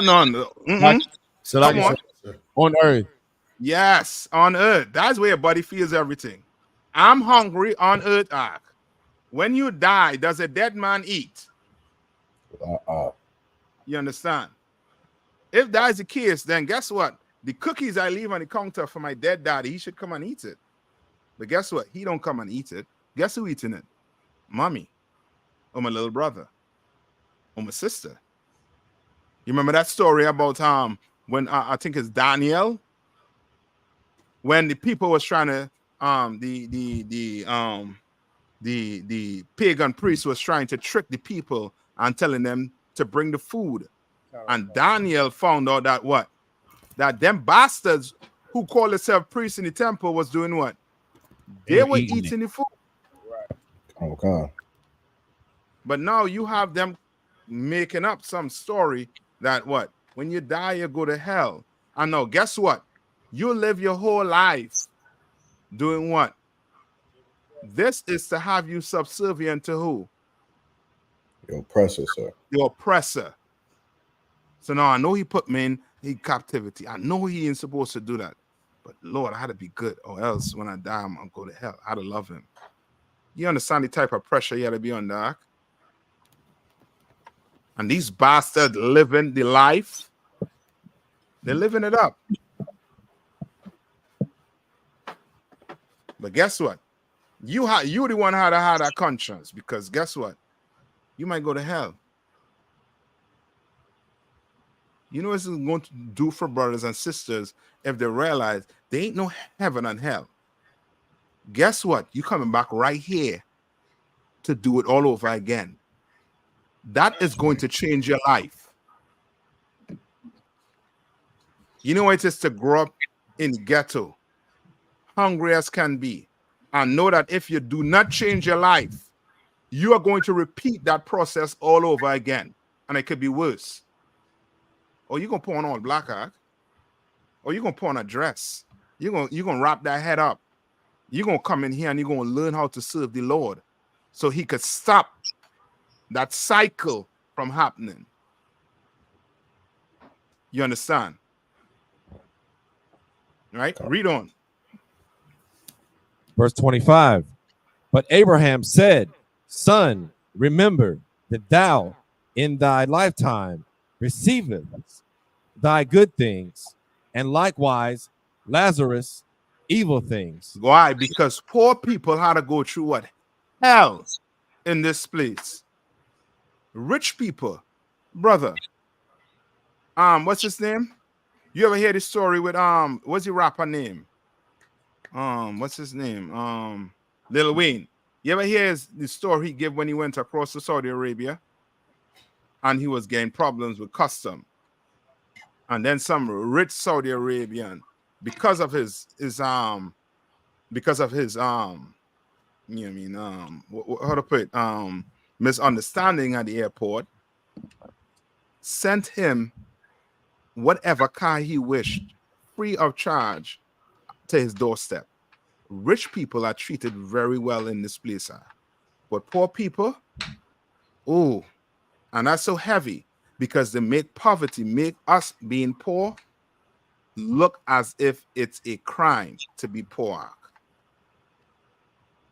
You ever hear them say, if you poor and if you don't have money, then you shouldn't be looking forward to having a woman. Salaki, sir. Come on. And when I hear that, Salaki, that stupid statement, I asked him, I say, well, Christ was poor. He depended on his brothers. So a lot of women use that, a lot of people use that to say, like, oh, your woman don't listen to you because you broke, or you don't got no power because you don't got no money. But we had to listen to Christ, and he was a poor man. Yeah. Salaki. You're right. And that's the evil thing they do to poor people. And now looking at the story as heaven and hell, right? As hell, now you lose the whole concept of the story. You lose it. You done lost it. So now guess what? The rich man, you ain't looking at the rich man. You understand? You don't understand what's going on with the poor man. But somehow in there, heaven and hell get thrown in. You understand what I'm saying? Now read on. It's the book of Luke, chapter 16, verse 25. But now he is comforted, and thou art tormented. Yes. Because the Lord is going to do what? He is going to flip it on them. You live rich in this place, wealthy in this place, and you never help your people. Ain't no sweat when Christ return and you come back in here. You know what I mean? Somebody gonna have to take my horse doo-doo out the barn. You understand? So somebody gonna have to, take care of them animals on the farm. Somebody got to do it. Read on. Verse 26. And beside all this, between us and you, there is a great gulf fixed. What does that mean? There's a great divide. Yes, there's a great divide between who? The rich and the poor. Yes, this has nothing to do with what? Righteous and unrighteous. No, Like in heaven and hell. Yes, it's nothing to do with no heaven and hell. A place where you go when you die. This is proof hell is a what? Condition. This is more proof that hell is a condition, not a place where you go after you die. It's a condition on this earth. That's why there's a big gulf in between us. Read on. Salakia. Verse 26. So that they which would pass from hence to you cannot. You understand? Read on. Neither can they pass to us that would come from thence. All right.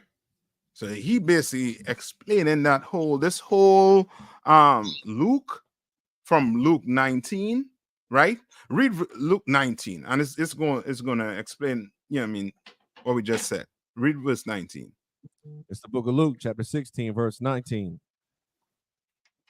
Verse 19, Slakia. There was a certain rich man which was clothed in purple. Oh boy. Read on.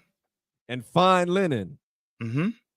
And fared sumptuously every day. He had something to see every day. Meaning what? He was enjoying life. He was getting the best food, was going to the best places. You understand? He was enjoying life. Read on. Verse 20. And there was a certain beggar named Lazarus, which was laid at his gate. Right? And Lazarus, what? Laid at his gate. Read on. Full of sores. Full of what? Sores. Sores. Meaning what? Remember, this is what? Is this literal? Sir. Right? So full of sores meaning what? He's suffering. Yeah, he's suffering. You understand? He is suffering. He full of sores. And to be full of sores, you are in what? Pain. You understand? You get one little cut and you had to clean that with some rubbing alcohol. Oh boy, you in hell. So you can imagine you full of sores. You understand? Right? You are pressed in this place. Read on. Verse 21. And desiring to be fed with the crumbs which fell from the rich man's table. Moreover, the dogs came and licked his sores. You understand? He wants what? He just wanted crumbs from the rich man's table. But guess what's happening? What happened? Moreover, what? What came? Moreover, the dogs came and licked his sores. Who's the dogs? Just now, don't answer. Was the sister that asked the question? Shantaray, sir. Shantaray. Who are the dogs?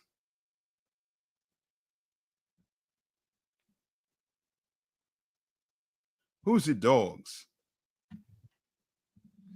You understand? And that's basically what they do. These rich men do. They expect what? The dogs to lick our sores. You remember Katrina? Remember Hurricane Katrina? Who they wanted to go and help black people down there? Who was crying? Come on. They wanted other poor black people to go help them. No. Remember Hurricane Katrina? They wanted the come on inmates. It's like the military. Which is go ahead, Yarmak. The government, sir. Yes, they wanted the government. They thought the government wasn't doing enough. But guess who had the resources? The Christian church. All your mega pastors, they had what? They had planes. Jay-Z and them had planes. They had enough resources to go what? Put them people on jets or put them people on boats and what? Bring them up. But instead they want what? Read that part again. They wanted what? Moreover, the dogs came and licked his sores. So now, guess what? The dogs licking your sores is what? Is them who? Who are these dogs? Who's the dogs? So like yes, sir, the other nations, sir, the heathens. Yes, the heathens. You understand? And you know what I mean? And they use, you know what I mean, the Bible calls these, you know what I mean, these heathens, you know what I mean, dogs. And they what? Lick his sores. Why they say the dog also to lick his sores? Because dogs are known to have what? Their saliva is known to what? Healing agents. Yes. Right? So these dogs are doing what? They just licking his sores. They just what? Are they fixing his sores? No, they just soothing your pain. They're soothing it and fixing it. And read on. It's the book of Luke, chapter 16, verse 22. And it came to pass that the beggar died. Mm-hmm. And was carried by the angels into Abraham's bosom. And how you know this is just a story? Or I should say a parable, not a story, but a parable. Salaki, sir. Uh-huh. Because the angel doesn't physically take a body into heaven. Or No, come on. Because Abraham was gone. What you mean? Abraham was dead. You sure Abraham was dead?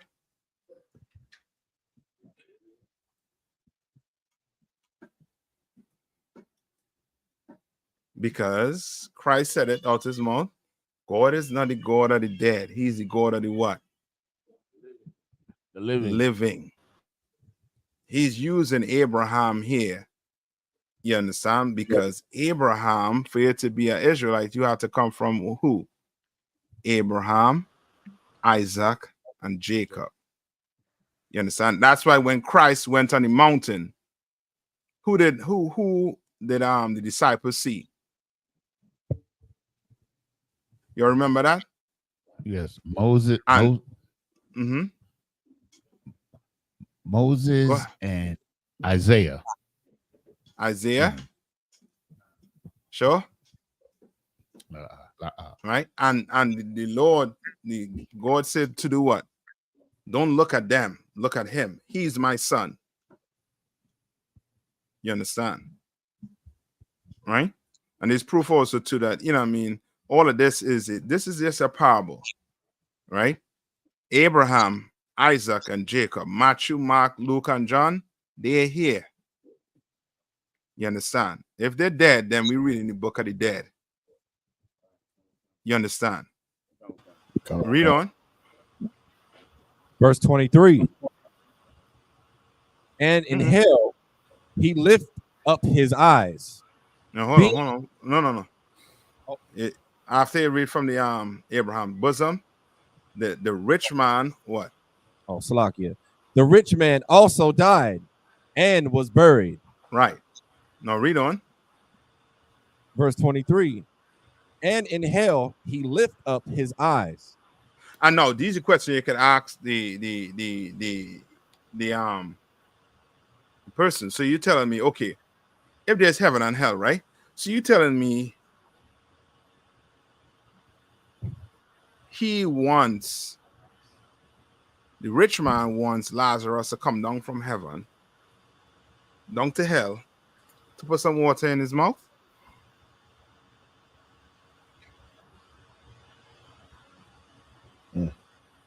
Ask a Christian now. He gonna be like, but that heaven and hell is real. No. Let's answer that question. You saying that he's asking for Lazarus to leave from heaven. But if Lazarus leave from heaven and come to hell, he ain't gonna need water too? Because it's hot down there?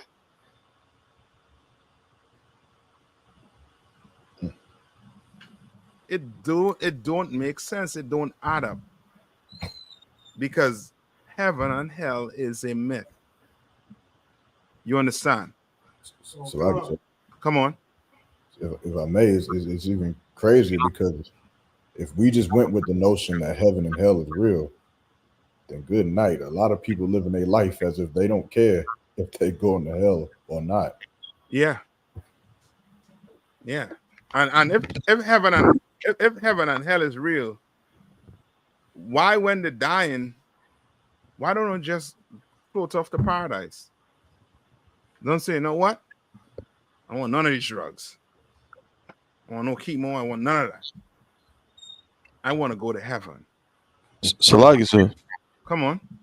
If I could, just what you're saying is so heavy, just to piggyback on what obviously our Mark said too. Like a lot of the people that believe in that concept is really like fickle Christian nonsense because you know what I'm saying? You'll have people who cousin murdered everybody in the neighborhood.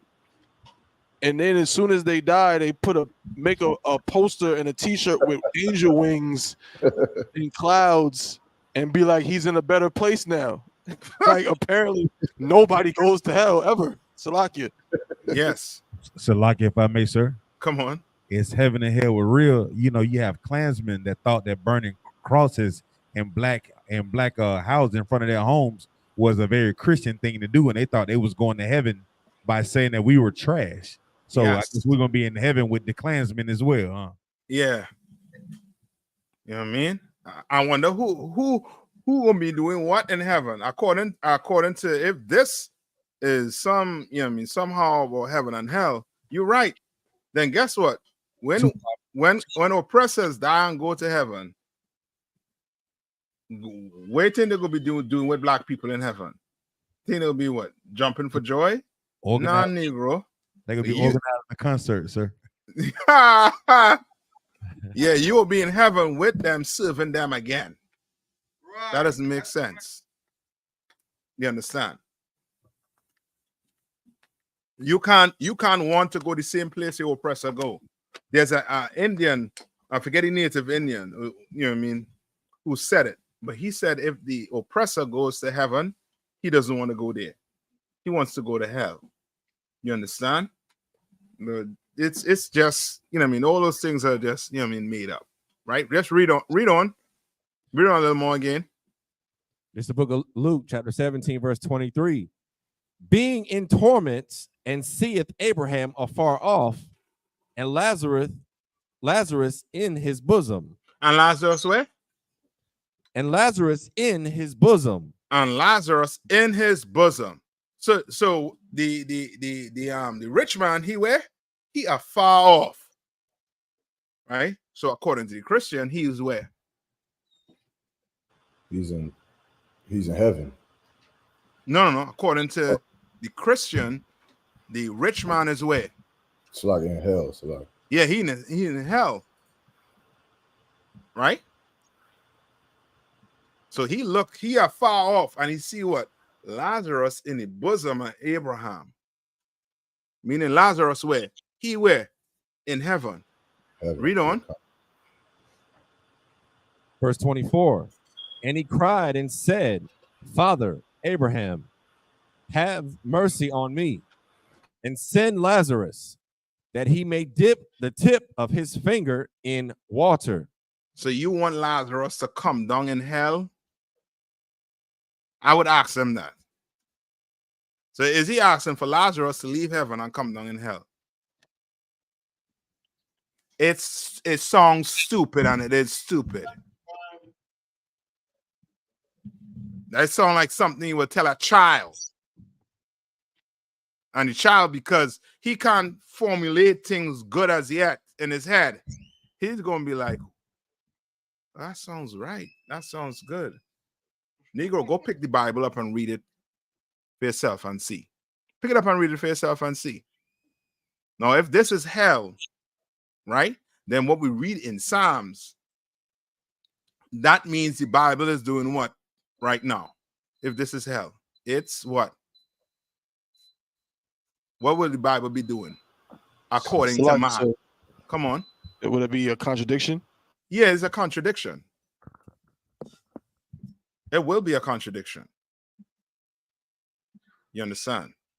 It will. When the Bible don't contradict itself, man contradict himself. You understand? A man that's trying to push an agenda, he will be the one to come up with heaven and hell. So guess what? If you behave this way, you're going to go to hell. If you behave this way, you're going to go to heaven. Right? Then based off of that concept, this oppressor, they all should be going where? To hell. Based on the concept. Understand? But no. That is not the case. All right? Heaven and hell is a condition on this earth. That's right. All right. What's the sister name? Shantae. Was that good? Or you still need some more help understanding it? If so, just type it in. Come on. It's like so I was gonna say, even just with the concept of heaven, like in the Bible, the heaven is used in 3 different contexts. One would be obviously a condition. 2 would be like the sky, the stars, and 3 the heaven which that the Lord dwells in. So if there's context with heaven, and That's obviously right. has to be context with hell. So like That's correct. That's I mean that is correct what you just said there. You know what I mean? But they could only learn that in here.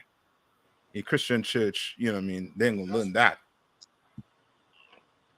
You know what I mean? All right. Come on.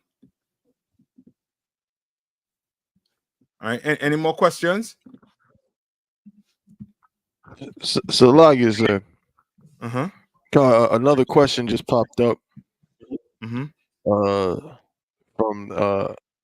Antho-Arabian Harmon Sr. Salagia, sir. He said, beloved brother, I need your understanding of Isaiah chapter 56, verses 1 through 8. What's his name? Antho-Arabian Harmon Sr. I don't know if I'm saying it correctly. Ask him what okay, brother, what exactly what is given here? You know what I mean? It's like Antho-Arabian Harmon Sr. If we could just hone in on your question a little bit, you know, what exactly is what aspect of that scripture are you confused about, or do you need a general breakdown?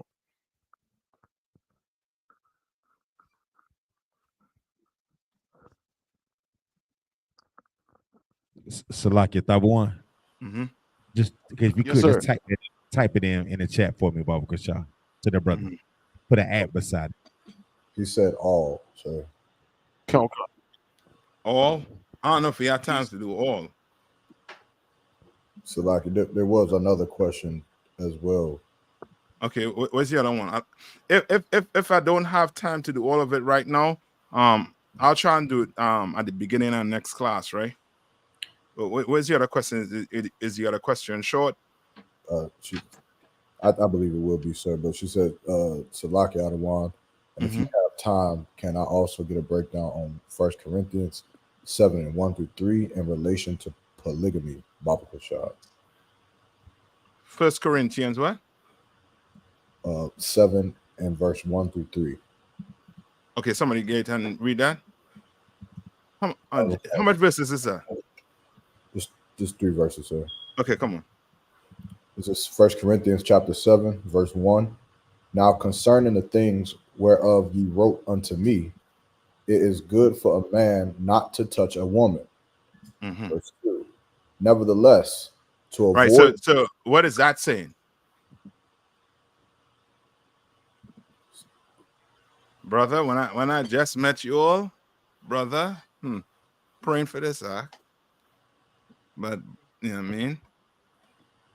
The Lord, you know what I mean, know what how town said. Where's that saying?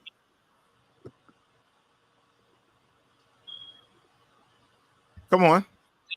K.R. one. So lucky, yes, sir. You know what I mean? Because Paul himself didn't have a wife, sir. So, you know what I mean? Paul was basically saying it is good not to have a wife because now you get to focus on the truth. You understand? Yes. Well, okay, that's what he is implying, right? Because he is saying what? Now concerning the things whereof you wrote unto me, it's good for a man not to what? Touch a woman. Why? Because as you're saying, now he touched a woman. What comes with that now? Sister Lakia, sir, responsibilities. Yeah, that's it. That is it. I'll take that. Responsibilities come with it. You understand? Now, that's your problem. You understand? You go touch some woman and then sister, call Cap if you have any issues. Nah, I didn't touch her. You touch her. That's your issues. You understand? Now she crying to you and telling you such and such is the case. Now you're gonna have to deal with it, brother. Well, Paul is saying what? He rather what? Be like him, basically, and not what? Touch a woman. But read on. Verse 2. Nevertheless, to avoid fornication. To avoid what? Fornication. To avoid unlawful sex. Okay. All right. To avoid it. Right. Read on, because you hot in your pants. You understand? You going you before you ask the sister if she has a man, you just want to do what? You want to have relations. And Salaki, sir. Come on. That's heavy too. In modern day times, you hear brother will say that they'd rather have sex with a married woman because they'll send that married woman home back to that man so he can deal with her problem, so he don't have to. Yeah. Brother, I tell you, I had one so bad. I was like, boy, I want to look for that dude. I had a story where the sister, she is pregnant and is going to get into the work early as can be. And there's this other brother on the job that is having relations with her. You understand? That's nasty. That's fornication. You understand? Go get your own woman. You understand? And Paul is here. He's trying to tell you what? To avoid doing something so heinous like this, where the Lord will jam me up for it. You understand? Do what? Read on. Sir. Let every man have his own wife. Let every man have his what? His own wife. Don't look at my wife because she's pregnant and then want to go do that act. Go get your own. Go get your own. You understand? You so horny in your pants, you want to, yeah, I mean, anything that move past you, you want. Read on. And let every woman have her own husband. And let every woman have her what? Own husband. Read on. Verse 3. Let the husband render unto the wife due benevolence. Mm-hmm. And likewise also the wife unto the husband. Right. Now, the question is actually where? In verse what? Well, this 1 through 3, but I think it's part 2. Part 2? I think it'll be verse 2 is where her question might be. Okay, sis, where is your question exactly? Part 1, verse 2, or verse 3? All right. Any more questions? I'm gonna come back to that brother question. Okay, you were right.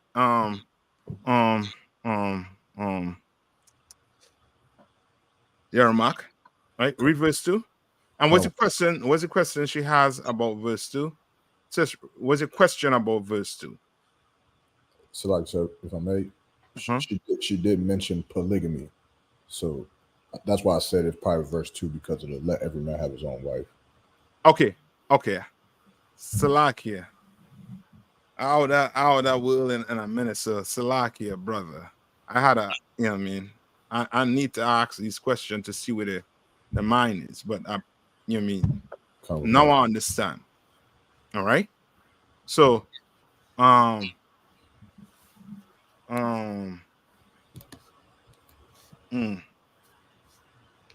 give me the verse where Christ said to forgive your brother.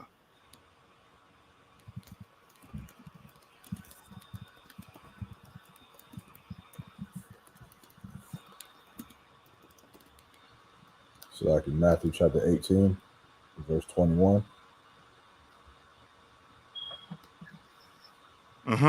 Go ahead and read it for me. Then came Peter to him and said, Lord, how oft shall my brother sin against me, and I forgive him? Till 7 times. Verse 22. And Yahweh saith unto him, I say not unto thee until 7 times, but until 70 times 7. Okay. I want with Christ and said it out his mouth to forgive your brother.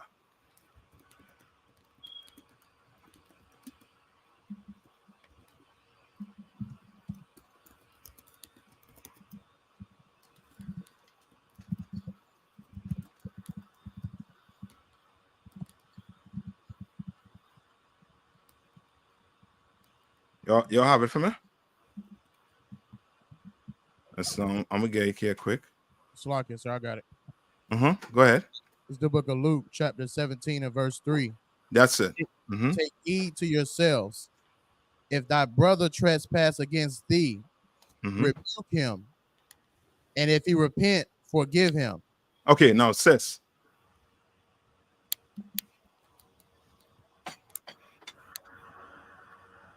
So sis, what does that mean?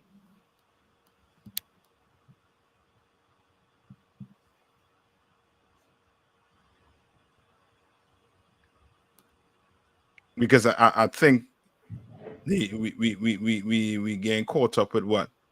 With the what I call that in English? Tab 1. Not past, but the singular and what? Plural. Right? We getting mixed up with that, with the singular and the plurals. All right? Specifically, typing. How much brothers Christ talking about? 1 brother, 2 brothers, 3 brothers, 4 brothers. How many brothers Christ talking about? If 2 brothers offend me, what should I do? Just choose 1?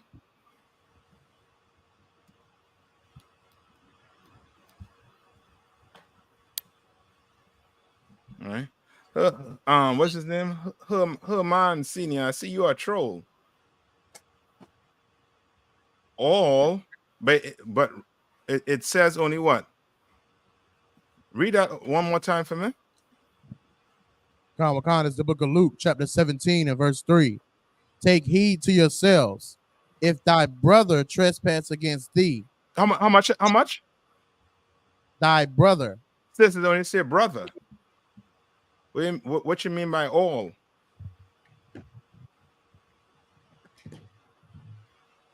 All right, I'm gonna help you with this, right?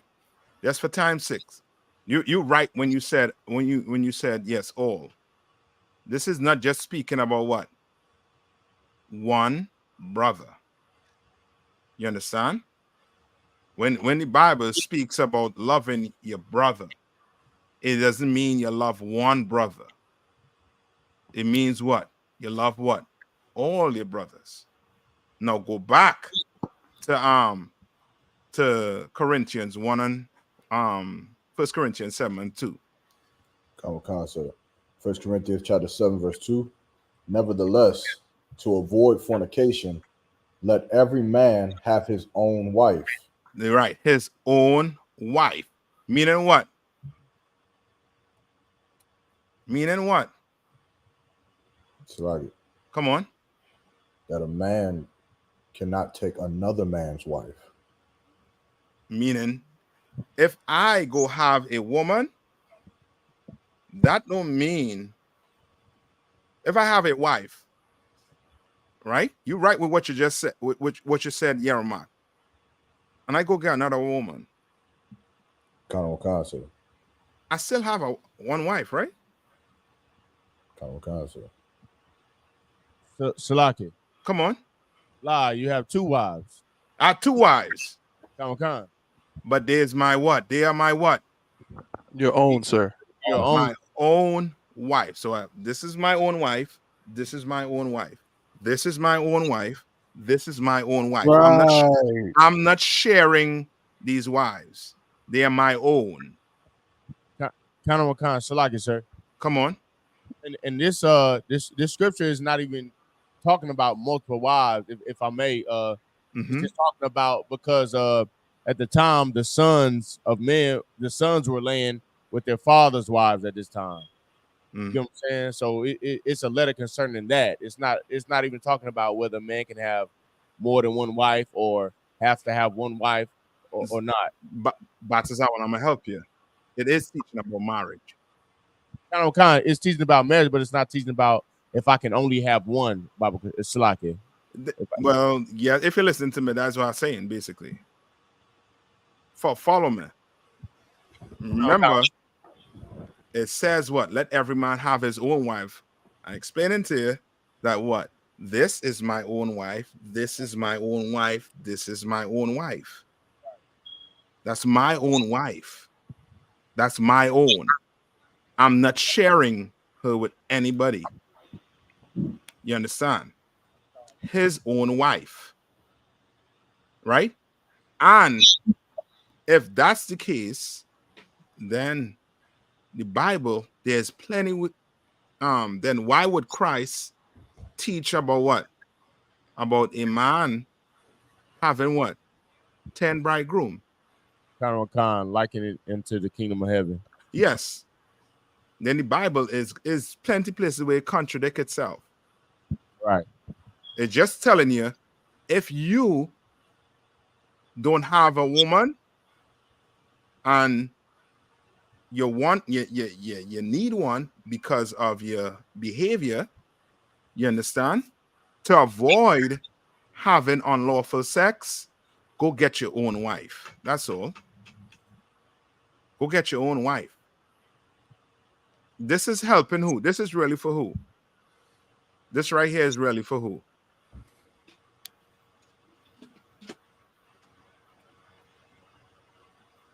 Who is this for? Salaki. Come on. You mean specifically, like who was Paul writing this to, or yeah, meaning when you read this, who is it for? Who is it? Who is he speaking to? Salakia, sir. Come on. A man that don't have a wife but want one. That's it. That's simply it. You don't have a wife and you want one, go get your own. Go get 3, go get 2, go get how much ever you want, but go get your own. That's why he's telling you what? To avoid fornication. To avoid it. You understand? Go get your own wife. And now he said what? Read the last part of it. And let every woman have her own husband. And let what? Every woman have her own husband. Now he already have the law on what? How many what? Husband a woman could have. A woman can't say, this is my own husband, this is my own husband. Why? Because she will be considered a what in Israel? A whore. Yes, a whore. You understand? But it's known that a man could have more than one woman. But nonetheless, this is really for a brother who does not have. You understand? So like I said, a wife and a woman who don't have a what? A husband. So like, come on. Like for that last part, if it meant that a woman could have multiple husbands, then that would be in direct contradiction to the latter part, because they're talking about fornication and adultery. So if a woman went and got another man after she already had a man, then that second man would then be committing fornication. Yes. You know what I mean? You basically had a Christian church. You understand? All right.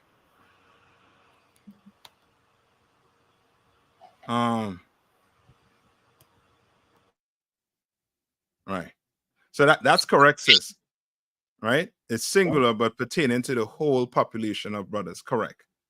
Right. So when it speaks about a woman, about a brother having his own wife, that means that's woman belong to him only. It is not talking about just one woman. It just means that woman belong to him. And brothers in here have 4, 3 wives, 2 wives, 1 wife. What we know is that those women belong to him and him only. That's it. All right.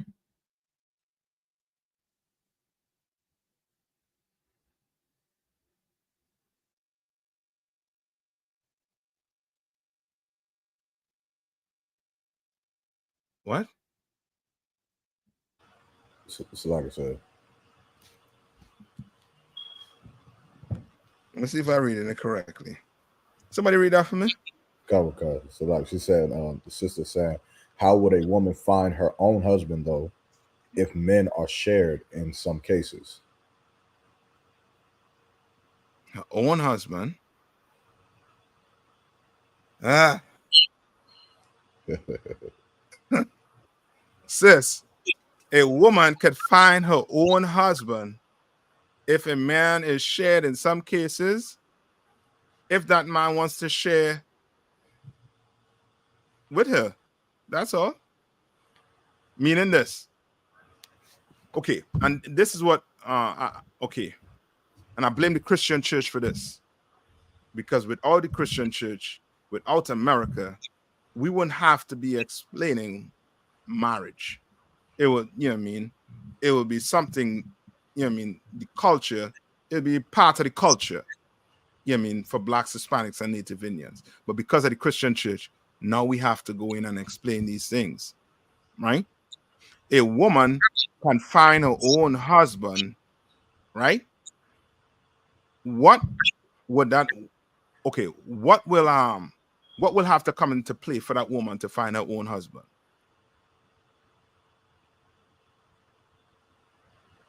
First off, you can't have a man. You understand?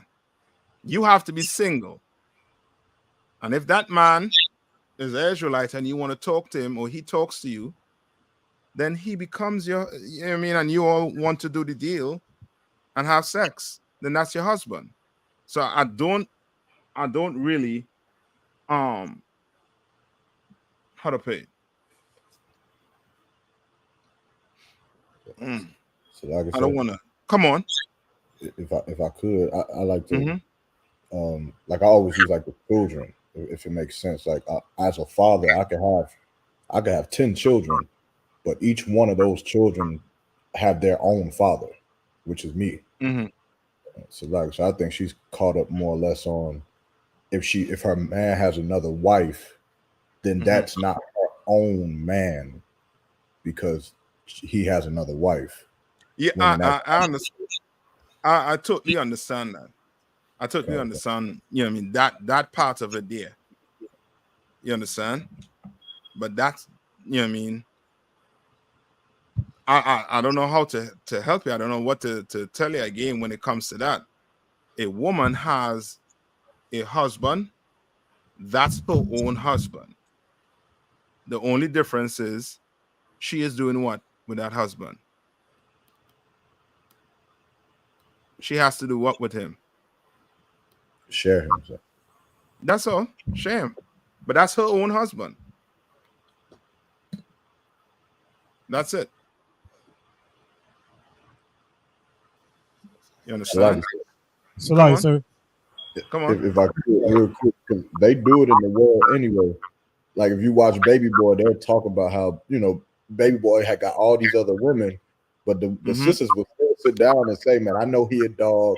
I know he cheating and got these other women, but that's my man. They do it in the world anyway. At least in the truth is righteous.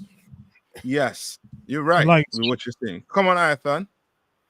It's like it's just like, you know, if this sister had a father and that father had 2 daughters.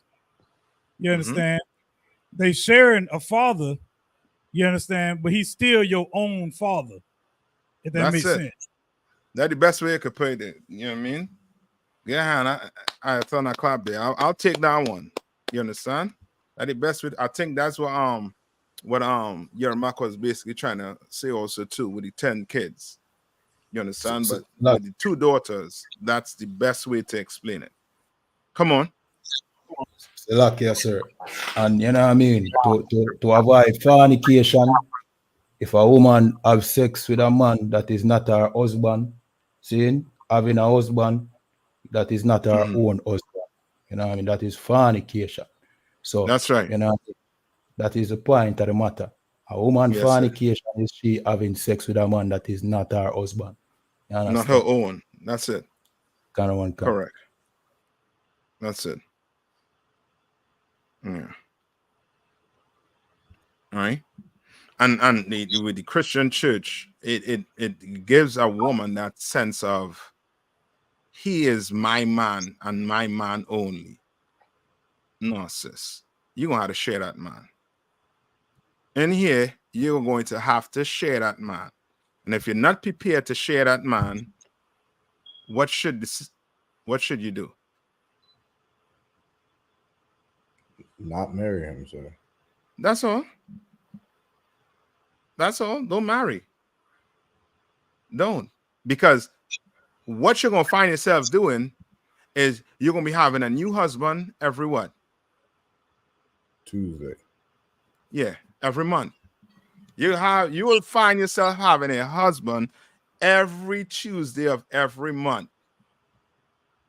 You understand? Because he is going to get a woman in the world, and he's going to leave him, and he's going to go. It's a cycle. Why not stay with that man? Stay with him. That's yours. You're scared of competition. That way you're scared of competition. You're scared of not being looked at as the trophy. No. That man is a lion, and he's going to have his pride. It's a lock here. So, you know what I mean? In here, you know what I mean? Your woman, sisters going to come in here. They're going to learn what marriage is. They're going to learn that they're going to have to share their man. And if they're not willing to share their man, then they shouldn't marry at all. But if you come in here, you understand, you don't want a man in here because you have to share him. And you go out there and get a man, you still can't leave him. Or you'll be put out of school. You understand? Right. You better go serve that man in the world as you will serve a brother in here. You understand? That's how serious we take marriage in here. You understand? That's how serious we take it. You can't now, you know what I mean, say, well, you know what? I can't handle UPK men. You're like a ton of women. Yeah, we do. We do. Love them. Guess what? You're going to find all the brothers in the world. They love them too. And you're going to have to stay with that brother in the world. You're going to have to smell his pork breath. You understand? You're going to have to smell his cigarette breath. And you're going to have to love him for it. Because that's what you marry. You marry your own man. Right? Oh, God. You understand? Or else you just come in here and just fall in line. Fall in line. You understand? All right. And with that, any more questions? That Herman, whatever his name is. What's his name? Anthrobian Harmon, sir. Yeah, you go to the Christian church and get Isaiah 56 and 1-8 answered. I'm not answering that in here. Trying to steal that down. So you could go to the Christian church and get it answered. In here, you're gonna either behave or, you know what I mean, go to the Christian church. Who cares? I don't. I ain't trying to convert you. All right. All right. Any more questions?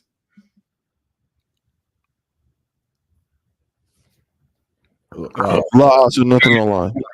Okay. With that, oh boy, what's the time? Bro, give me 2 minutes. You all need to see this here.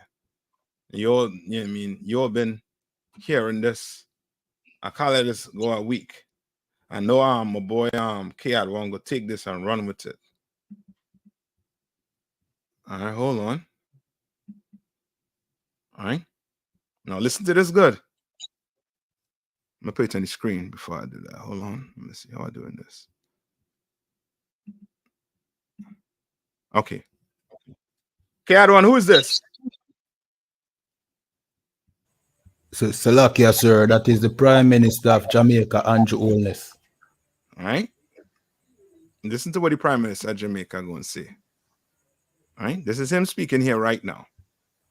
Hold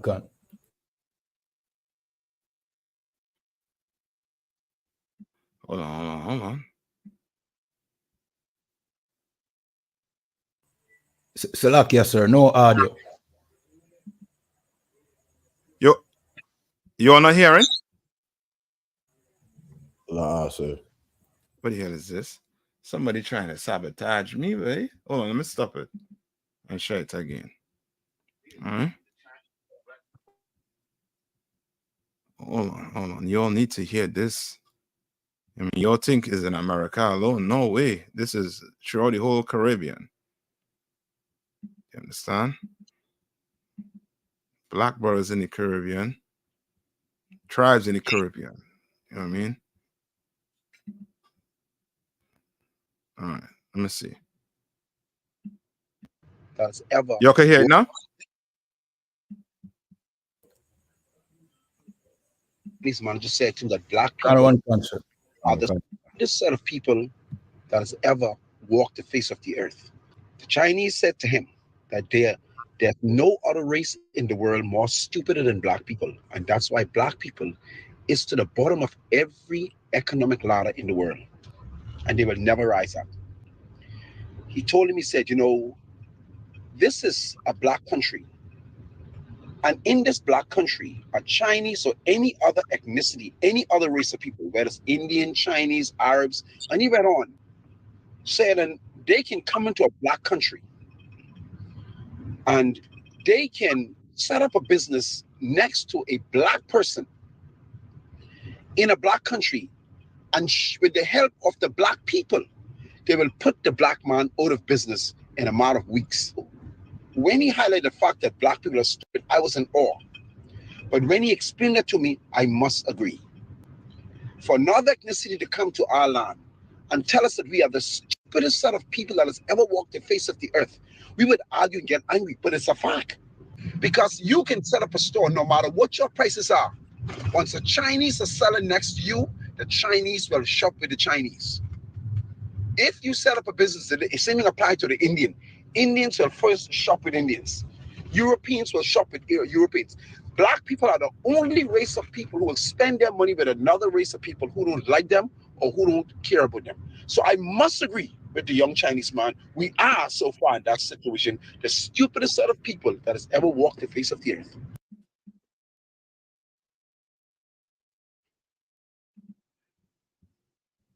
Is he correct?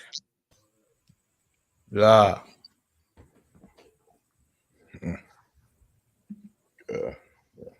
You understand? Like I said, if I may. Come on. Like, he's not correct because we're not the stupidest, but they don't take into account that we're God's chosen people and we're under a curse and under oppression. They don't understand that. You're right. You're right. But I will hit it or smack it in the face. You understand? So like come on. I looked at the definition of stupid. It says having or showing a great lack of intelligence or common sense. Yes. Yes, correct. But are black people the most stupidest people on the face of the earth? No. But come on. What are we? That is such a hypocritical thing, Adawan, if I may, because during slavery, we was making inventions during that time. Yes. So you're looking at that, right? But look at We're homeborn slaves, sir. Yes, but meaning this, we're not the stupidest people. Right. That is a fact. We're not mentally ill. No. Post-traumatic slave disorder. No, somebody just said it right there. Come on. We're destroyed, sir. Yes, we are the most destroyed people. The Chinese, did they in your 400 years of slavery? Was their mother and their fathers lynched? The Europeans, the East Indians. You can't say we're stupid when they never went through what we went through as a people. If you saying that, you stupid. Why? Because he's the prime minister of Jamaica, and he's signing what? Orphan bills to do what? To protect the Chinese man right in your community. So he's the stupid one. He's the stupid Negro. Yes, sir. Come on. Come on. Hey, if they don't get rid of that trigger, I don't know, man. Like they to get him out, man. He got to go. Okay, he got to go, but it's more than he got to go. What has to go? That mindset, sir. Yeah, that's mindset. That is what has to go. Because guess what? He is not the only one that's going to agree with him. Black people do not understand the destruction that was put on them by the oppressor. We do not understand it. You have a very educated man who went to the highest level of education. I'm sure he has a doctorate. You understand? But he lacks what? What does he lack? He lacks understanding and wisdom. Yes. He lacks intelligence, sir. Okay. He lacks knowledge. He is intelligent. That dude right there, you could talk to him about Jamaican policies and constitution. Oh, he gonna wax you in it. You can't go up next to him and talk about Jamaican policies. He is going to tell you what Jamaican policies is. But he lacks that knowledge in the Bible. He lacks that knowledge that what? That black people are the most destroyed people on the face of the earth. Most destroyed. We're not stupid. We're most destroyed. You understand? And if anybody has to be stupid, he has to be the one. Because he's the one that put in stuff in the Constitution to what? To bring these immigrants in. To bring them in. Hey, Salaki, sir. Come on. He and a couple, he and others before him were the ones who bring the Chinese in tax-free. Yes. So how can we compete against someone who is not paying tax when you have to be paying tax? That's it. You understand?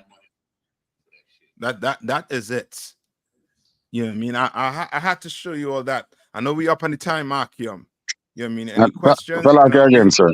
And these Chinese coming here, I mean, they are oppressors, even all the way back to the book of Judges, Moab. They have always been oppressors. But I pity they don't know that their time to be destroyed and to experience what we have experienced is right at their doorstep. That's right, that is right. You understand? That is right. You know what I mean? That is totally right. Hey, what's this brother name? Arabian. You don't listen. I see you hard of hearing. Go to the Christian church and ask a question. If you're coming here, you're gonna be right. Ask a question right. You understand? And I want you all to see his name. You gonna have to change your name and change your attitude, because nobody in here gonna answer your question. All right. With that, I'm gonna pass the class over to priest and officer, Bankayal, or who holding it down? I got a cap. Bonkial's Kowal got it. Kowal. All right. Pass the class to priest and officer, Kowal. Men of Israel, we're gonna render Amadio. We're gonna render one courteous salute to Captain I.S.U.P.K. Men of Israel, Amadu Shabbat. Amadio. Barak. Yahweh Shimmy Howard Shah Brakatah. Yajamata, Sar Turfing Sisters. Hold on. Let me salute you all now. My bad, Cap. Shalom. Yeah, thumb. Yajamata. I see it. That brain moving fast. My bad. Ain't no my sweat. I'm an autopilot. It's like it. Yeah. Men of Israel, we're going to render one curse to the sisters. Amadu Shabbat, Amadium, Barak. Yeah, All right, Yajmatah, we get these announcements.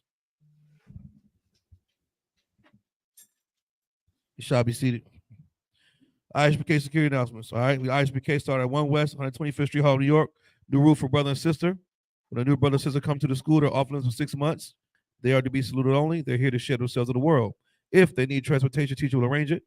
After 6 months, if a brother or sister has an interest in a particular person, he or she must get permission from the head to speak to a brother or a sister. There is another 6 months in which the brother and sister will court each other. After the 6 month period, the brother and sister will get permission from the head to marry. Tithes, which is a commandment, you can find this in Numbers 18 and 21. Malachi 3, 8 through 10 means 10th in the Hebrew. It's pronounced ma'ashra. 10% of every penny of any increase the Lord gives you, give to the treasury department or teacher. Priest fund is a free will offer priest, not mandatory. Whatsoever amount you like. Upcoming holy convocations. The feast, memorial blowing of trumpets. All right. You can find this in Leviticus 23 and 1. All right. Also, too, the cookouts. All right. We got the Atlanta cookout coming up July 4th through the 7th. If you need transportation, any funds or anything, contact your camp leader. All right. Also, too, like, share, subscribe, thumbs up all the UPK podcasts. Say again, sir. Oh, Comic-Con, all the America on Fire. Like, share, subscribe. Also, too, get with your camp leaders about the event going on this weekend. All right, in the North Carolina area, in Durham, Raleigh, right? Raleigh-Durham area, in Durham. All right. If anybody wants to be a trooper in the school, start wearing all black. Boots, pants, headband, shirt, socket, boots, pants, headband, and scarf with that.